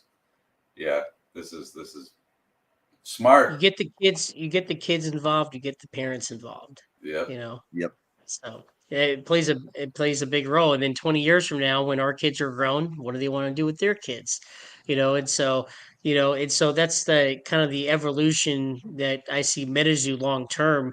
I have 3 kids, and I've opened up Christmas packs with them and different MetaZoo packs, and my kids recognize some of these cards, in the cryptids, because they learn them at school or saw it on the TV show or a cartoon, and stuff, and so my daughter, I remember, pulling Santa Claus, like, was huge for her, and so for me it was hilarious, but just to see that joy on her face, with the kids, it was exciting. And my daughter, when she pulled a wilderness pack, and we were ripping packs of wilderness last year, and I pulled a full hollow, unicorn, and she was like, I want it. And I'm like, no, like, this is worth a couple $100. Like, she's like, Daddy, please, please. And I was like, all right, sleeved it up, put it in a top loader, and gave it to her. I was like, don't ruin it. Sure enough, she took it out, and it was fine. It was totally worth the joy that, or her having it, and stuff. But it's an interesting thing having kids, opening up the joy that it brings them, and then teaching my son's 9, teaching them how to protect cards while also enjoying it too. Because kids, they just rip stuff up, and that's why I try to grade all my cards that are worth a value now to put it in there. Yeah, exactly what Texas Ted here. 20 years, kids 100% will. Ted. Yeah. Because I mean, and that's kind of like what you're getting at is that, and I mean, I saw a couple different comments as well too, where, I mean, it's interesting if you look at Native, for example, because you could say this about all of Cryptid Nation, the entire block, but if you specifically look at Native, it's interesting because with the 33 tribes or so that are represented in native, MetaZoo was only able to scratch the surface of the individual lore and story of these tribes. And so I'm if you look at that as a long term I don't know what where I'm trying to go, but it's like the long term plan of MetaZoo. There's so much that they haven't touched on when it comes to the individual cryptids or the individual lore of the cryptids or the areas. There was one guy at Crypticon that I want to actually watch his speech, and he was talking about how every holler in West Virginia had a holler monster, and that's true. There's so many of these stories and cryptids and creatures, like not just in North America but around the world. But even just looking at North America, there's so many that are still here that MetaZoo's made what, six sets now with native. And again, like they've only just scratched the surface of the actual true lore of all of these creatures here on this in this continent. So they could, in theory, for the next 10, 20, 30 years, keep coming back just to North America alone and using new cryptids instead of having, they could rehash some if they wanted to, but using new cryptids that they weren't able to do with the first Cryptid Nation block. And to kind of go off of something that you said right at the beginning, because you thought it was just genius how they made a card game in essence covering all of these different creatures with all these different lores. It's amazing to me, especially with the success that specifically Pokemon and maybe even Digimon had, if you want to. No one ever thought to do anything like this.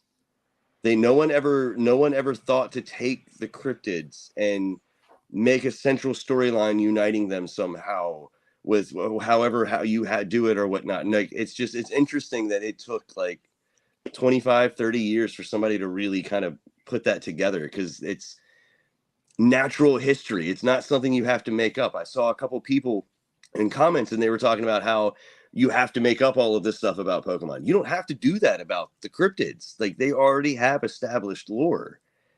And it's just I don't know, like somebody said, MetaZoo to the moon, because like the entire concept to me, I'm just blown away that honestly no one ever thought to make a card game based off of cryptids. It seems so obvious. I mean, now it seems so obvious, but like I hats off to Mike Waddell for, it's one of those, like the ideas like Post-it notes. Like whoever thought of a Post-it note to begin with, like hats off to them. They're brilliant. And it's just I still sit here. I still sit kind of just wonder, like, I don't know, because it just seems so obvious to me now. Yeah. Well, it's exciting as time goes on. We've only, like you said, scratched the surface of what's out there. And so, I know one of the things that brings me great joy when I look at these cards and rip packs, never heard of one before. Quick Google search, holy crap, like Wikipedia videos, it's on the news somewhere.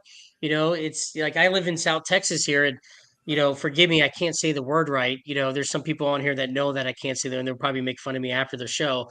But the Mike, you got to help me out here. The Koopa, yeah, go ahead. You can say yes. Thank you. Thank you. It is literally on the news down here all the damn time. Some hunter's camera caught some naked dog or something, or it's like, oh, they caught one dead. Like it's always on the news, like at least a couple of times a month, that they caught one or they found it on a camera. It's a big thing down here in South Texas, especially in the San Antonio area. And so it's fun to see that, and stuff. And like I said, like the Loveland Frogman, there's a whole town practically named after it. It is named after it, for God's sake. And so it's like, holy cow, the Jersey Devil, just everything. I mean, we can go on and on and on, right? So it's exciting. I like looking up the history on these cards and finding out, like there's huge societies that support these cryptids and they do festivals, and it's a big thing. Yeah, I mean, you do, like a long time ago, I remember coming across an article, and it was talking about things that, you know, used to be cryptids, but now that they have documented proof that it's no longer in the category of a cryptid, right? So I came across and yeah, oh yeah, Dean's in here, good. Yeah, so He's making fun of me. a kangaroo used to be a cryptid, right? And I remember coming across this article, and I just found it, and the way they described it, it's a monstrous beast with the head of a fox, the hands of a man, the tail of a monkey, and a bag that's used to carry its young. So if you just think about something that's kind of like that, yeah, it does resemble a kangaroo a little bit. But I remember, like, I guess I can't remember the full story, but it was in like the 1800s where they actually first saw a kangaroo. Like even the giant squid was a cryptid, right? So just until recently too, that was what, like within the last 15 to 20 years, I think.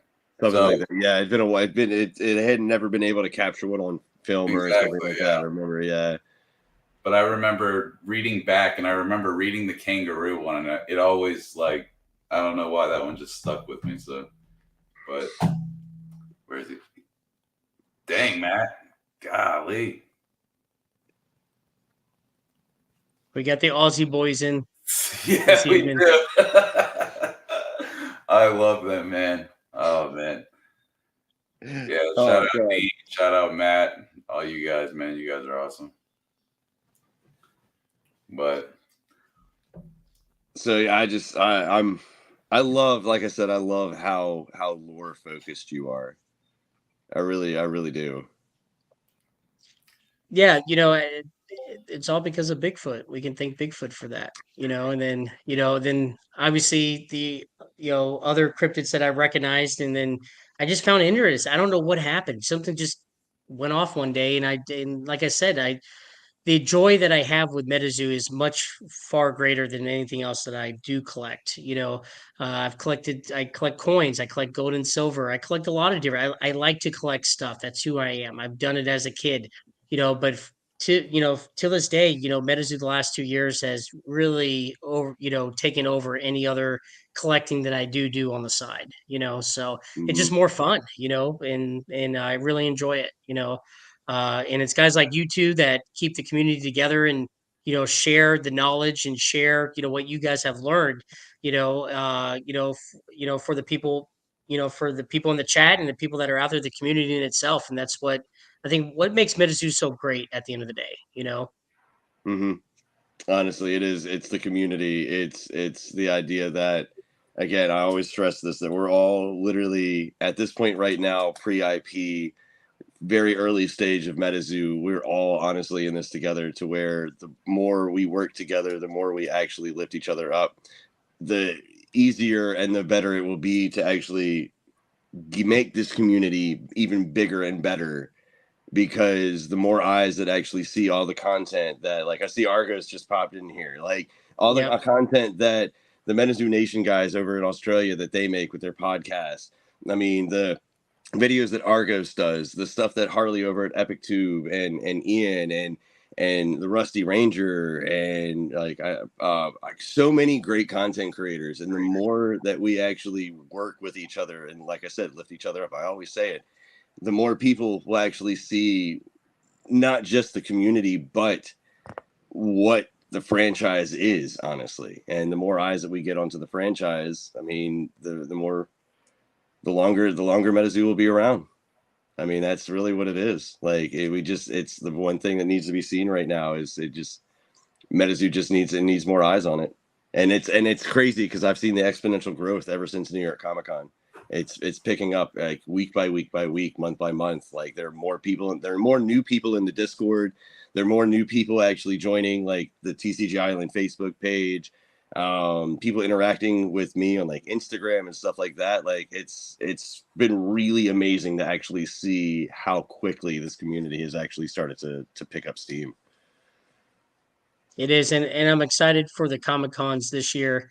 to have MetaZoo come back out and show a presence there. I think last year in New York, they really took the whole convention by storm with how long those lines were. People want to know. It's not that it's FOMO, but it is kind of like it where people are like, well, what's MetaZoo? Why is there a long line here? What is this all about? It makes people want to do research and look into it. And so and I tell people this all the time, and if you decide to sell or you need to sell, or you're mad at MetaZoo, just leave the Discord, just leave the group, and stuff, sell your stuff and then take off. Because what I see is there's more people coming in than that they were leaving, which is super Mm-hmm. positive, and so it takes when people join a group, they want a sense of community. They don't want the negative aspects. They don't want like why this guy's pissed off, or lady. Mm-hmm. That's what makes these groups, that all these different groups that are out there, so great, that one, guys like you all can monitor them and make sure we keep out the folks that are, say, done with MetaZoo, and that's fine, that's going to happen. But there's so many more people that want to learn more about cryptids and love the art, that want to collect, that are tired of other TCGs, especially like, say, Pokemon Modern right now. I know that for me, it doesn't do the same thing like vintage does, and I don't see that ever happening with MetaZoo, because it's a continuously storyline that will Mm-hmm. never end.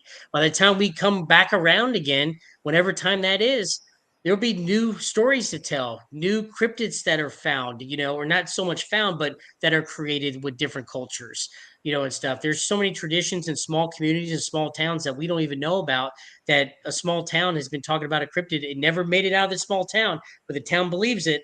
And that's the fun stuff, to find those and what's the story behind them, Every holler has a monster. Every Yeah. holler has a monster, and like that's something too. Actually, I wanted to point out too, and I've noticed this actually on TCG Island, MetaZoo Island, the Vault thing. Like assuming like all the different Facebook groups. Everyone that's selling stuff is finding a buyer too. Like I'm not seeing sales posts that are literally just like sitting there with no responses or stuff. Most of the time, if somebody's actually selling something, there's been a couple that I actually almost tried to move on Facebook, and literally I kid you not, like full sets and like huge lots, and within 30-45 minutes or so they're gone. Like I see the notification, I go and I click it, I'm like, oh, that's kind of cool, then I scroll up, like, oh nope, it was already sold. And that's also a huge testament to me, to where there were plenty of times that like there's some stuff, there is definitely some cards that I could pick, if I picked up and just threw online with a price, I'd be able to sell them. There's Pokemon cards though that I have that I wouldn't be able to move no matter how low I tried to actually low like lower the price.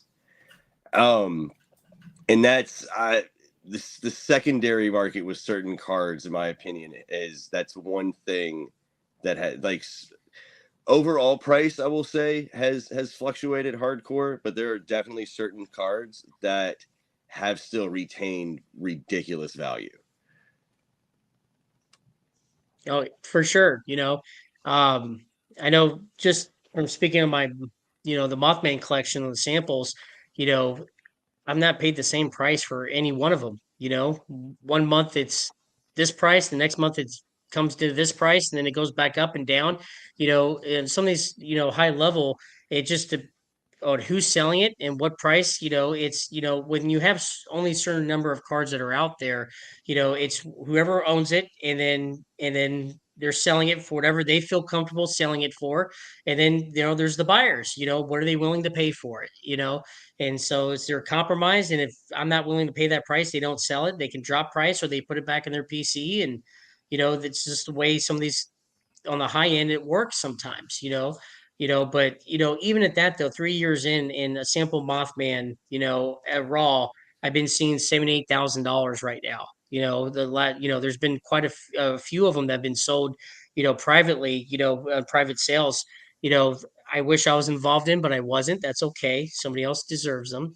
But it's incredible that that card from 3 years ago that you could pay $100 a pack for is worth that amount of money. It's crazy. It's Mhm.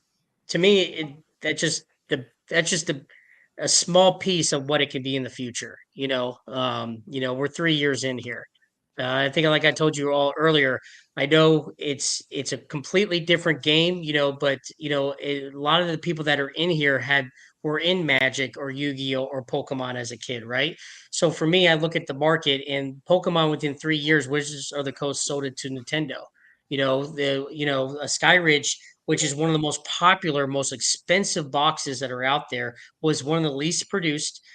People were done with Pokemon 3 years later, and Wizard of the Coast sold it, and Pokemon did well. Obviously the cartoon and people still bought it, and stuff, but it didn't take off until just a few years ago. And I think we're in the market because of COVID. You know, COVID, we were all at home. We had nothing else better to do but to look online, and stuff, Mhm. and spend money, whether we are working or not, whether you got government checks coming in or you were working, there was an influx of money into the market that people had money to spend, and we had nothing else better to do but just go on the internet and buy trading card stuff. And MetaZoo came out at a perfect time, had a great story. And even you see this all across the board, with sports card market went crazy in 2021. Absolutely crazy. And yes, it's come down. Pokemon did too, but at the end of the day, I don't think we're ever going to go back into, people love ripping packs. People love searching for cards, across all of it. And within MetaZoo, the community that's in the chat and overall need to talk about MetaZoo outside of our community, and stuff. Buy a Scene in 2 box for $40 right now, or a Wilderness box for 50. Pass out packs to people. Bring it to work and say, "Hey, rip this pack." We all know somebody that's into other trading card games. Invite them. Hey, check this out. Check that out. It's going to take all of us working together. It's going to grow organically no matter what, but it's going to take the support of all of us here to work together and really promote MetaZoo, and build that community and keep it strong moving forward. Oh, 100%. Because yeah, and that's again, the more people talking about it, the more people presenting it, and the more people actually helping everybody actually talk about it. I mean, I keep saying I can't wait. I can't wait to sit back and actually see where everything is in 5 years. Like I even said it actually again, going back to the water tower video. Like I can't wait to see what the tower format is next year and how different it is from what they've learned for these next 7 ones.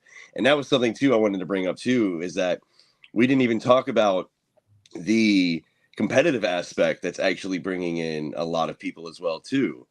Because when you have these tournaments like the towers where the prize pool is over $100,000 for cash and prizes, I mean that's big money to some of these It's actual wild. pieces.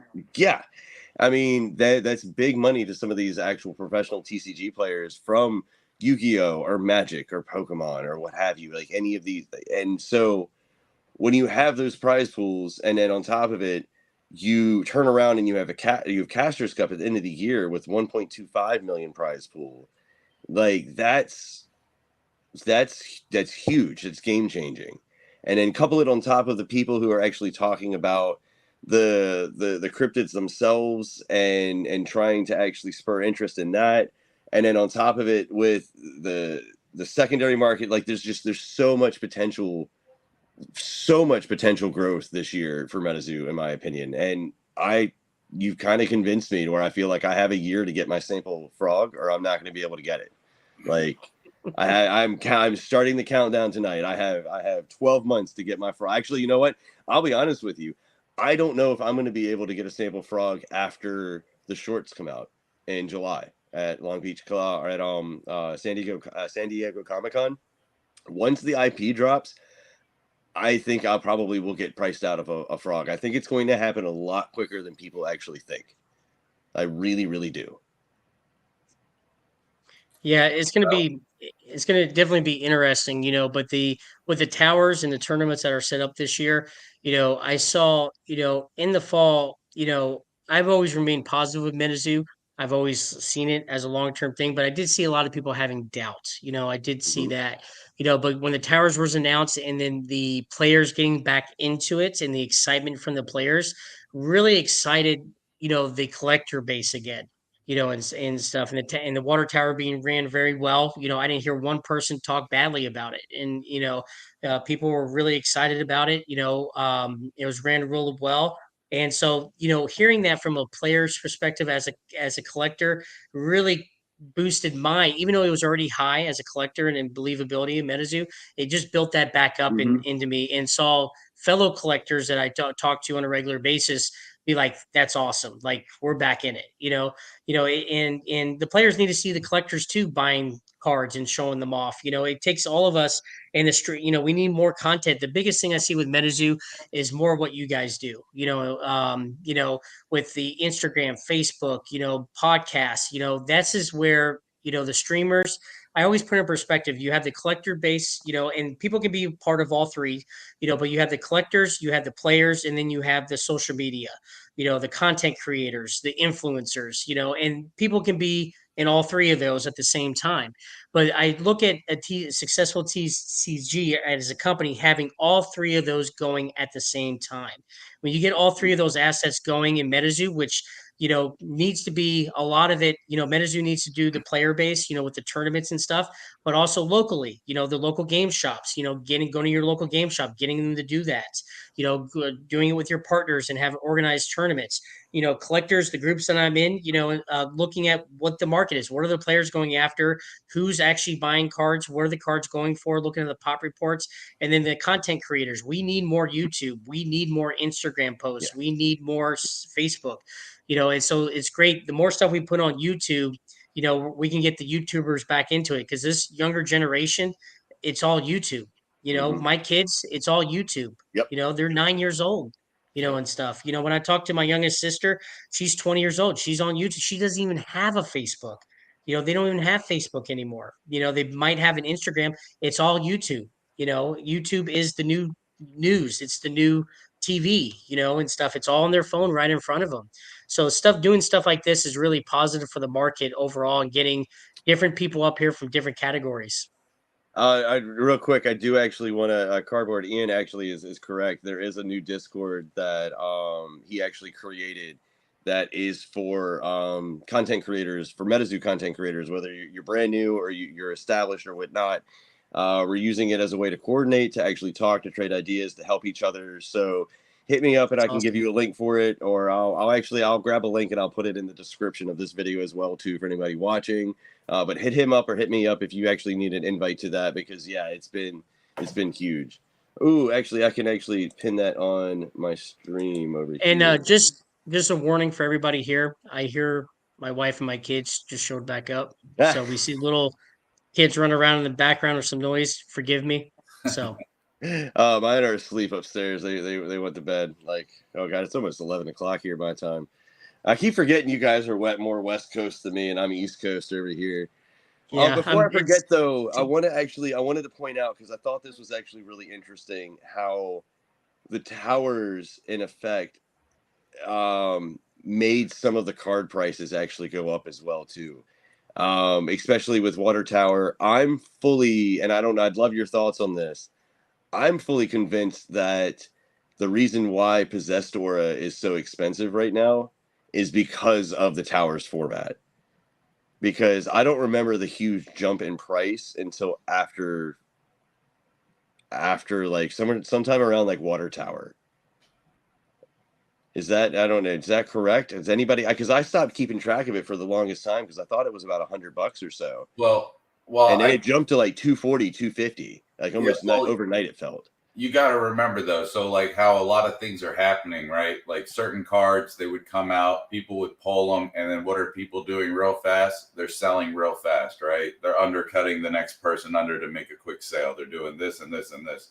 But then yes, once it was realized how it could be played in the decks, and then this is the thing, and I want to go back real quick just on the player side of it, because I can't remember when it was, but somebody said that the player market wasn't really growing, and there were more people to sign up for the Water Tower than freaking Casters Cup the year prior.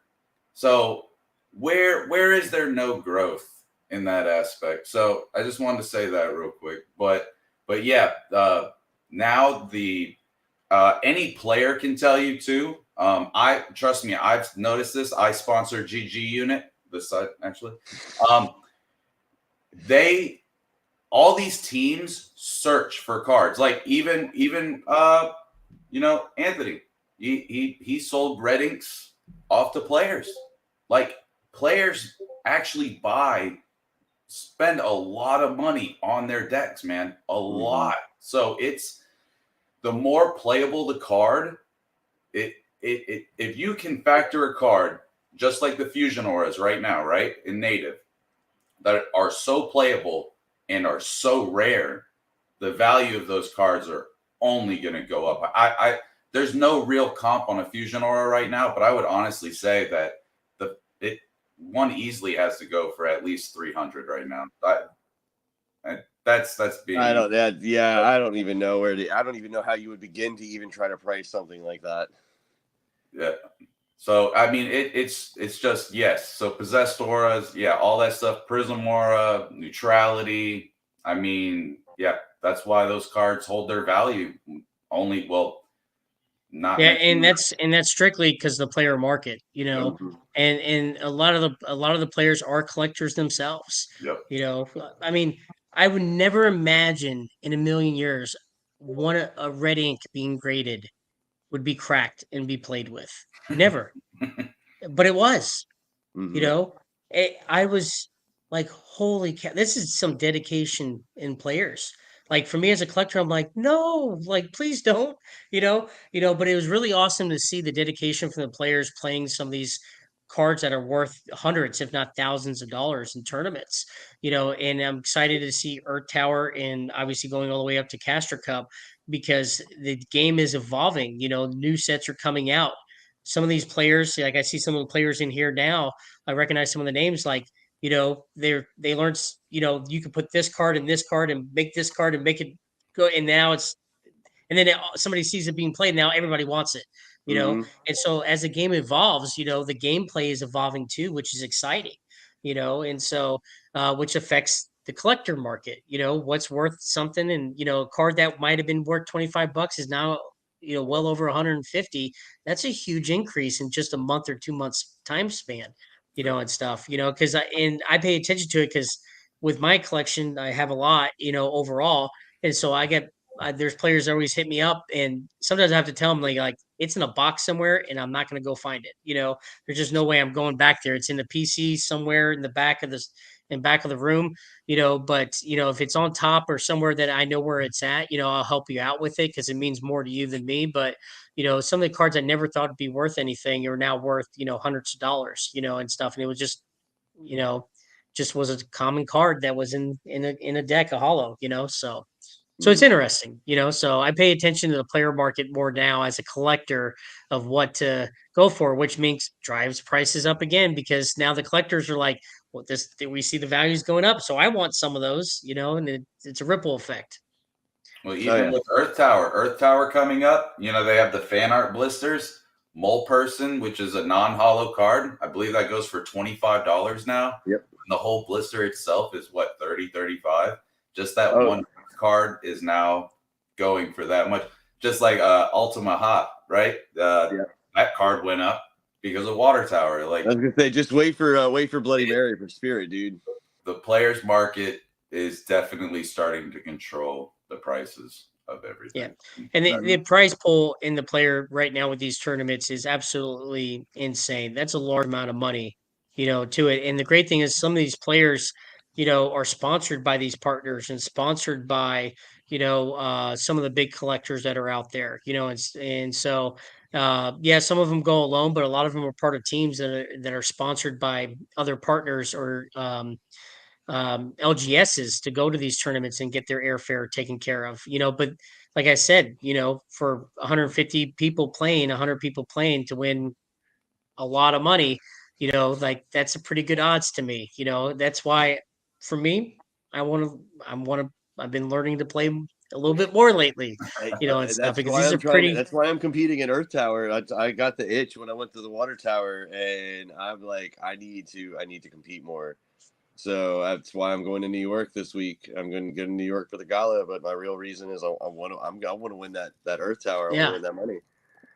And if anybody in the chat, like if you haven't played MetaZoo and you don't know how, the best way to learn it is to just get with somebody on tabletop or even in person if you have it locally, and just play. Like just play. And then if you go to do something, they say, no, you can't do that. Well, why? Then you learn. And then that's literally how I learned. I've never played a TCG in my life, played a few games, and then it was after that, it's just reading older cards. And if I would have played when CN1 first came out, I think I'd have more of an edge. But I never really paid attention to any of the text on the cards because I'm searching for rarity, right? Like that was my thing. I wasn't a player. So, but yeah, it's pretty addicting actually. So yeah, it's a fun game to play. Especially once you start figuring out how it actually works and how things interact and everything. Like you actually have fun for pulling off your little mechanics of, oh, this card does this, so I can do this right here to now do that. And like I don't know, it's a lot of fun when you actually get your mechanics out, when you actually get like I love it. I really do. Like I said, I got the itch at Water Tower. Okay. Does anybody have any questions or anything though? I know we've been kind of just monologuing for a minute here. Stock up on your artifacts. That's true. All of the reserved list, pretty much. And that's one of the things that kind of like I really like about MetaZoo too, is that they actually have a reserve list of things that they're not going to reprint. So that in essence, like some of those are some cards. Like, what are your thoughts on that? Do you actually think those are some cards that are worth picking up, like the cards on the reserve list? It depends. It depends on it. For me, it's like I said, different collectors collect, different things. I think it can become, but there's so many that are on the reserve list, but they're in population. If you're able to get them for relatively cheap, it's definitely worth it. In the collector's world, though, one of the things that hits the bigger punch, that I always recommend is buying, it raw. And it's hard to buy off eBay and buying raw because you don't really tell the true condition of it. It's really a gamble because somebody telling you it's gem mint, and stuff, it goes through eBay, often, it gets checked out. It is, but then there's a dent in it. It's still gem mint to them, and then you get the card and you're like, it's really a risk, but if you're able to buy booster boxes, that are relatively cheap right now overall, even first edition CN2, Wilderness, and be able to grade some of these cards, and get PSA 10s, it's worth the investment long term.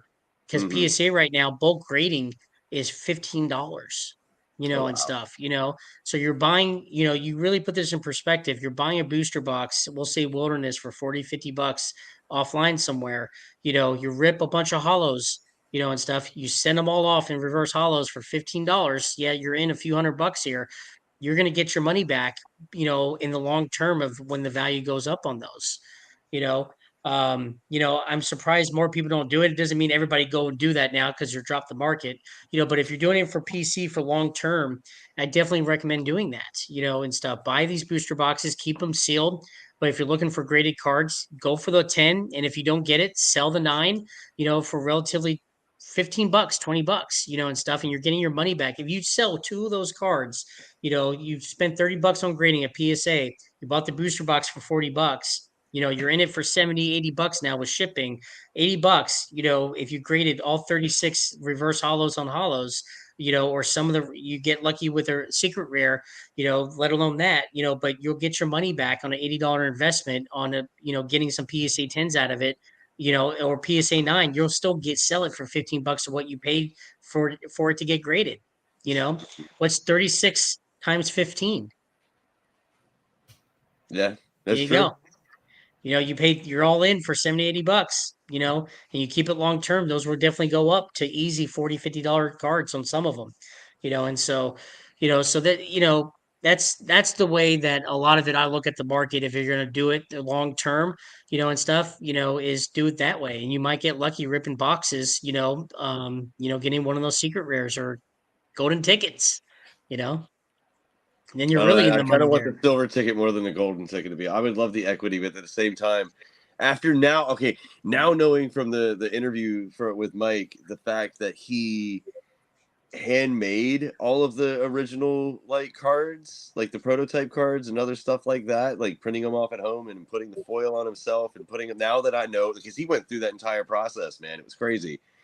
I almost kind of want the prototype moth more than I actually want the equity in the business. I know the equity would be worth more in the long run, but to actually have like I know you feel this, to have that Mothman that he made himself, or at least him and his team and his house, literally his house out of his printer put together, bro, that would Just be the oh story god, behind that. dude, like do what? Yeah, just the story behind that. Yeah, You know, yeah, 100%. The that's oh that's a man, $1 million card. I don't care how much it is. It's priceless in my opinion because of the Yeah. story, the lore behind just that specific card. Like, oh man, I can't wait. I can't wait to actually for somebody to pull the silver ticket so we can actually see it finally. Like, there's still 4 of the space rares we haven't actually seen either, too. I mean, that's the other crazy thing is there's just so much that MetaZoo's put out there that we still haven't. I mean, we haven't seen any of the redeemables from Hero Quest. There's theorized there's the redeemable from Seance, which it could be one of the 3 Rings of Solomon that Andy, Mike, and I don't know who has the third one have. I mean, there's just so many fun things out there that to keep pretty much everybody interested or driven to either get their collection in a better spot to be able to try to find something that they want to like keep. Like, I mean, some of the sketches from some of the artists even are in my opinion, like, yeah, it's the same card, but I mean, it's still a different sketch than what they put on another card, or like I don't know. There's just so much when it comes to it that it's hard to put in the words. You can get overwhelmed easy. Yeah, it's like it's really hard to put in the words sometimes, especially when you get really excited and because I can tell that you see the same future potential that MetaZoo has, like, and that's why I'm so passionate every time I talk about it, about not just the lore but the community, the franchise, everything in general, because I see where MetaZoo could be in the next 10, 15, 20, 30, 50 years. And to know that I'm here at the beginning of it, to be able to witness it, it's humbling, but it's also so exciting. Like, so exciting to know that we get to witness the birth of this franchise that's just, I mean, I'm so excited for the future. I love your passion. It gets me all worked up. Oh man, he's Oh, I got some passion, I can tell you that. But I don't know. Does anybody else have any other questions or anything? I know that we kind of hit our 2 hour mark, and that's kind of where we were kind of trying to keep the interviews and such, because if not, we'll go on till 6 a.m. Alec has a good question. What are your thoughts on the MetaZoo 30th set? For that one, I honestly do not know that I it's just going to be interesting when it just drops. I think it's hilarious. I think it's funny. It caught me off guard at first of what's going on, and I realized it was April Fools. But I think it'll be another fun set. And it all depends on what's dropping at the same time. And stuff, because sometimes we have a month or two where there's nothing dropping, and then all of a sudden, like with Bear Walker and UFO Revive, and then Topps Chrome, and then Native now. The binders. Yeah, it feels like it's a lot. My brain can't function right now Mhm. from everything going on that's dropping at the same time. I'll be honest, I got some of those. I totally forgot about it right now until it was mentioned. And so I just know for that particular set, what I'll probably do is rip a couple, watch what the market does, and just put in the PC and forget about it in the back. But I do like ripping a couple of boxes. I usually try to get several of something, and then rip a couple for myself, put it away so I don't touch it, so I forget about it. So because if it's in front of me, I will rip it, and stuff. But if I see popularity into it, like I did like Hero Quest. I ripped a bunch of Hero Quest 1.0 and I kept a whole box sealed. I had 200 of them. I didn't expect it to go up the way it did. Next thing I know, a month later, they're going for 30, 40 bucks. And I'm like, Mhm. I think it's time to sell, and so that's what I did. They were like 6, 7.99. I was just going to keep it for PC. I kept some for the future, just keeping PC, but I was going to keep a bunch for it because I thought it was really cool. And then they went up to 30, 40, 50 bucks. And I was like, you know what? It's time to sell. Here's some extra money I could feed my sample Mothman collection with, and so it just depends on when it drops and what the market. I've tried to figure it out. I don't. It's whatever the population deems, to be into it. And so Mhm. sets I think that mid sets that I think they're going to be really popular crash, and then sets I think that I'm not interested in end up taking off. So I just stopped thinking about it. I just collect what I want to collect, and then put stuff away now. Because you never know until it gets opened. A good example is Hero Quest. The original Hero Quest Genesis, where like those CDs with a single pack are going for $100 or more than $100, which is Exactly. crazy. That's crazy to me. It's because I mean, there's one card in that CD pack, and like yeah, so I completely get that. I don't know. I'm not going to be able to. I'm going to have to rip all 4 boxes that I got though. I'm not going to be able to keep. It's hard enough keeping that CN1 box sealed. Like it's like I said, the only thing I can keep Streamer sealed. kits. There you go. The streamer kits too. We got a lot coming in soon. Oh, dude. Those have It's gonna- stamps on them too, on the native packs. So Yep. that'll be low pop cards. Don't forget the Gala eBay boxes too on the eBay Live. This Friday. Yep. This Friday. So I mean that's another really big one as well too. So right, I know. It's just what I really enjoy, and I hate to say this, is like, over the last year, stuff that I bought, there's so many new things coming out, and I'm like, it's like, bug in headlights. I'm like, okay, I'll buy some 10 of these or 20 of this, and then I forget about it. And then next thing I know, I get an email, hey, this is shipped, and stuff, or it just shows up in a MetaZoo box in my front door, and I'm like eBay boxes, with Wilderness. Totally forgot I got them. I was trying to buy some because people were ripping them. Next day, like 50 of them showed up on my porch, and I was like, what? Did I buy them on eBay? I went on my MetaZoo marketplace account. It's like, holy shit! Oh no, I bought them on eBay. I forgot that I bought them on eBay as a pre-order, and stuff when they first dropped, and I was like, oh my god, it's like Christmas all over again. I totally forgot I purchased them a few months before that, and they came to my front door, and it was like Christmas. And I tend to do that a lot. Dean will probably make fun of me because I talk to him quite often in Australia, that there's shit like he'll ask me about. I'm like, nope. And then then I get in my front door and I'm like, oh yeah, I have some, it's just, so it's like Christmas sometimes because I just, there's just so much coming out. I like, I'll buy a little bit of that, and then just forget about it, and then it just comes in. There's about to be a lot of product dropping, like a lot. I think we're about to be, they're teasing these boxes and showing them done, showing Bear Walker done, showing PFP boxes, what Revive ready to ship, right? Native dropping this Friday. Seance native target blisters. Seance Pin Club. Seance Pin Club. I ordered that back in November. So, and I just got an update that'll be shipped by the end of this month. So that's another thing coming. Oh yeah. And then to stuff, man. Answer Nate the Great, down there. We talked about that in the beginning of the stream with Sam Sinclair. It's definitely worth getting Sam Sinclair in any manner possible.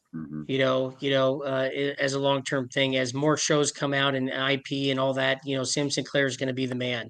And so it's definitely worth getting stuff now if you're a collector or quote unquote investor, and stuff, or just because you love Sam Sinclair, in any aspect of that, is to get it now, and stuff, so, um, you know, like I said, Kickstarter Sam Sinclairs are relatively low than what they've been, but I've seen a steady increase over the last few months as IP kind of rumors come out and different messages come out about Sam Sinclair. We've seen it with the Orlando, Comic-Con promo, or Collecticon promo. We see it with the Gala promo, him all dressed up in a suit, and so it's like, it's there. We all know it. So the time is now to try to get it. Try to get some if you're looking for it. Just for PC or long term investment. That's per se. And hands down, the entire focus this year should be on Sam Sinclair with the drop of the IP and the book coming out. Actually, sorry, 2 books, because it's the book's going to be broken up into 3 different parts. The first part comes out in July, second part comes out later in the year, and then the third part should be coming out sometime about this time in 2024. So it should be a year of Sam because, again, kind of like I always feel like I repeat myself. Investment into the characters, into the cryptids, into the storyline, into the lore. That is what's going to bring longevity to this franchise. The more that people care about Sam Sinclair, the more that people care about the cryptids. That's what's going to grow the brand. That's what's going to grow the franchise. So I love that it's the year of Sam. I love it. Thanks, Kelsey, for coming in. No, yeah, like thank you for the like. Oh God, I love the fact that you actually have that that card of that Victor's. That's so cool. Like that's super cool. Like again, going back to how every single one of your cards actually has some sort of a story. I love that, and I love that you actually know the story of these cards. So yeah, no, and I've as I've grown in the collecting of MetaZoo, I like the cards with the stories. It means more. Than it's just worth money. It means more than what the money's worth because of the story behind the card. yeah, exactly. God, man, I love it. No, I love you. You're such an inspiration, my guy. I appreciate it. You made a new best friend just from the lore aspect. I know, like you have no idea what you started, my guy. I'm gonna start sending you theories and videos and questions. I told him, I said, we need to get Anthony on, man. We need to have like an investor. We need to have an investor, He didn't tell me nothing about how much you love the lore. Like he didn't say anything about that. But yeah, it's kind of funny when my name was getting brought into some stuff. Like people are like, "Oh, he's just in it for the money," But when people get to know me, they realize like I really enjoy MetaZoo a lot. Like it's not just about the money, is it?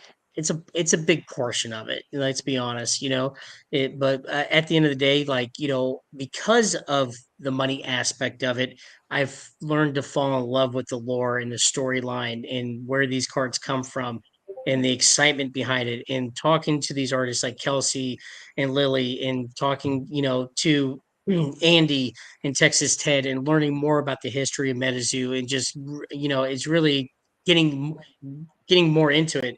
And obviously listening to y'all's podcast, over the last few weeks, has been really entertaining. And I think it's great for the community for y'all to continue to do this and get the different aspects of players and investors and collectors and have Michael on here again or Gary. Like it all brings in such a huge part of bringing the community together.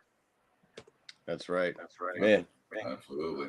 I mean, thank you for coming on. Thank you for showing us everything that you did. Thank you for talking about the lore. Thank you for talking about the story. Thank you for talking about the investment of all of that into the franchise, into the characters. Like, I mean, yeah, you have no idea. I'm about to blow up your DMs, my guy. Yeah, I appreciate all it. my stuff with my theories. But No, like, when Mike asked me to speak on this podcast or on this stream here, I was, he told me like, hey, it's an honor to have you for me to say yes, and no, it's an honor for you two to have me on here. You guys have huge names in the community, and so I want to say thank you for everybody in the chat. Thank you for you all inviting me today, and stuff, and I'll be more than happy to come back on again one day, and stuff, and watching you guys do more of these podcasts into the future. So the honor was all mine, so thank you for inviting me today. oh, of course, my man. Well, you have just such a unique perspective on not just the market, but MetaZoo as a whole too, because of the position that you put yourself in with the basically invest. I know I keep using the word investing, but it's kind of what you've done. You have 13% of the sample Mothhawk, or sorry, the Mothman sample. Like you said you had what, 7 Bigfoot or so? Yeah. So you have 7% of all of the sample Bigfoots. I mean, that's That's a huge claim. I mean, because again, at the end of the day, moving 5, 10, 15 years into the future, the samples are going to be. I wouldn't even consider, like, even if you try to compare them to Pokemon, like, they're not Shadowless First Edition. They're almost closer to the test Blastoise print, if you will, in my opinion. Just because of they're so super limited, they're not all directly like related to one set or anything either. It's a hodgepodge of the different sets that they've released so far over the last like 4 or 5. And so the sample cards, in my opinion, are different than any other type of card that you'd find in a TCG. Just because, again, like you were saying, a lot of them were thrown away, a lot of them were damaged, a lot of them were put in pockets and left in drawers, and just the black border on some of these samples is it's that. It's just, you can't speak on it. It's wow. They just hit different. They really do. They hit really different. And so, just like to see your passion again, not just with the collecting aspect or the investor aspect, but also, again, I always go to the lore and the idea of what this franchise represents and what this franchise can do in the future. It's huge. Like, it is. Again, so thank you for coming on, because like I'm hope that people they come back and they watch this, and it's again, like, I always sit back and I always wonder what it's going to be like in 4 or 5, 10 years. And it's going to be interesting to actually rewatch this conversation in 2025, in 2030, and see exactly where the market was and where the market is then. And then also just the exponential growth again that MetaZoo is continuing with, because like I don't see it slowing down anytime soon. And I saw like you guys actually were doing I saw you were doing the super chats, and I'm sorry I was monologuing like a villain again. So I mean, Hasbar, Flippy, Bangarang, you guys are amazing. Thank you, because all of that goes directly back into the channel. So thank you, my guy. Yeah. But yeah, I don't know. I'm at a loss of words, just because like I can feel your passion, my guy. I really appreciate that. Same with you guys, and this is what we need more of in the MetaZoo community. So, I watched y'all's first podcast or streaming, and I've watched ever since you guys had them. I think it's awesome. And so I do have 3 kids. My wife did give me that look, like, let's wrap it up. Right? Yeah, I know. It's all good. So like usually I'm not commenting, I'm just listening, and stuff to the lore and the stories and stuff, because I run 3 companies, I got 3 kids. This is probably the first time I've actually got to sit down for 2.5 hours and just talk, and just relax. This is relaxing for me, so I appreciate it. So thank you, gentlemen, and stuff. It was an honor to be on here, and thank you, chat, for those of y'all that stayed on for as long as y'all did, and stuff, but many of y'all that I do know. And so thank you all for coming on and supporting me, and let alone this channel here. Anybody actually wants to find his beautiful collection, I in the description of the video I linked both of his Instagram accounts as well. But yeah, I don't know, what are your closing thoughts there, Mike, and then we'll wrap it up. We'll head out. Again, thank you. I know you said it was an honor, but I mean, honestly, it was the fact that you wanted to come on and just give this outlook. I really wanted you to give your outlook, because I think it's what a lot of people need to hear, because it's coming from somebody with, a little bit deeper in the game, right? So when you get to hear the opinions of people like that they go in the right directions, and they acquire, like, to what you have now, and again, with just the stories behind it and everything like that, I think your outlook is it's very valuable. Mm-hmm. Especially, there's a lot of negativity over Facebook and stuff like that, and in unmodded groups and things like that. And a lot of people get their opinion based off of that. And it's just, pessimistic type of stuff with things, but to have you with somebody who actually has a solid resume, is, you know, somebody that obviously has, you know, a brain inside of their head, right? Yeah. So to get that and to hear you just articulate everything the way that you did, I think it's helped the community, and it's again, I know we're, you know, we kind of talk kind of every day in a sense, right? But like it's more of a to have the one-on-one, or all of us, you know. But it was better to have it to where everybody else can hear the conversations too. So it was yeah, it's great, and I can't wait to see what you do in the future. I know you probably got some big things planned and stuff like that. So we'll see where it all goes. Thanks again for coming on, Yeah, man. no problem. Really appreciate it. No problem. It's a pleasure, guys. All righty. But yeah, so we're gonna try to I gotta talk to if it's not me, whoever actually wins the Earth Tower, and get them on next week. We probably won't be doing a Monday episode because I'll be driving back from New York. So once again, he's pointing to GG unit. So once again, my name's Turmentic. This is CNO from TCG Island. Underneath us right here, we have our beautiful, amazing guest, the Mothman King.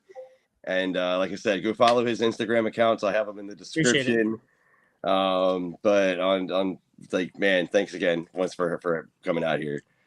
Yeah, no problem. Thank you again, gentlemen. But yeah, until the next time, I hope you all have a wonderful evening, and we'll see you in New York. That's good. All right, bye, Later. chat.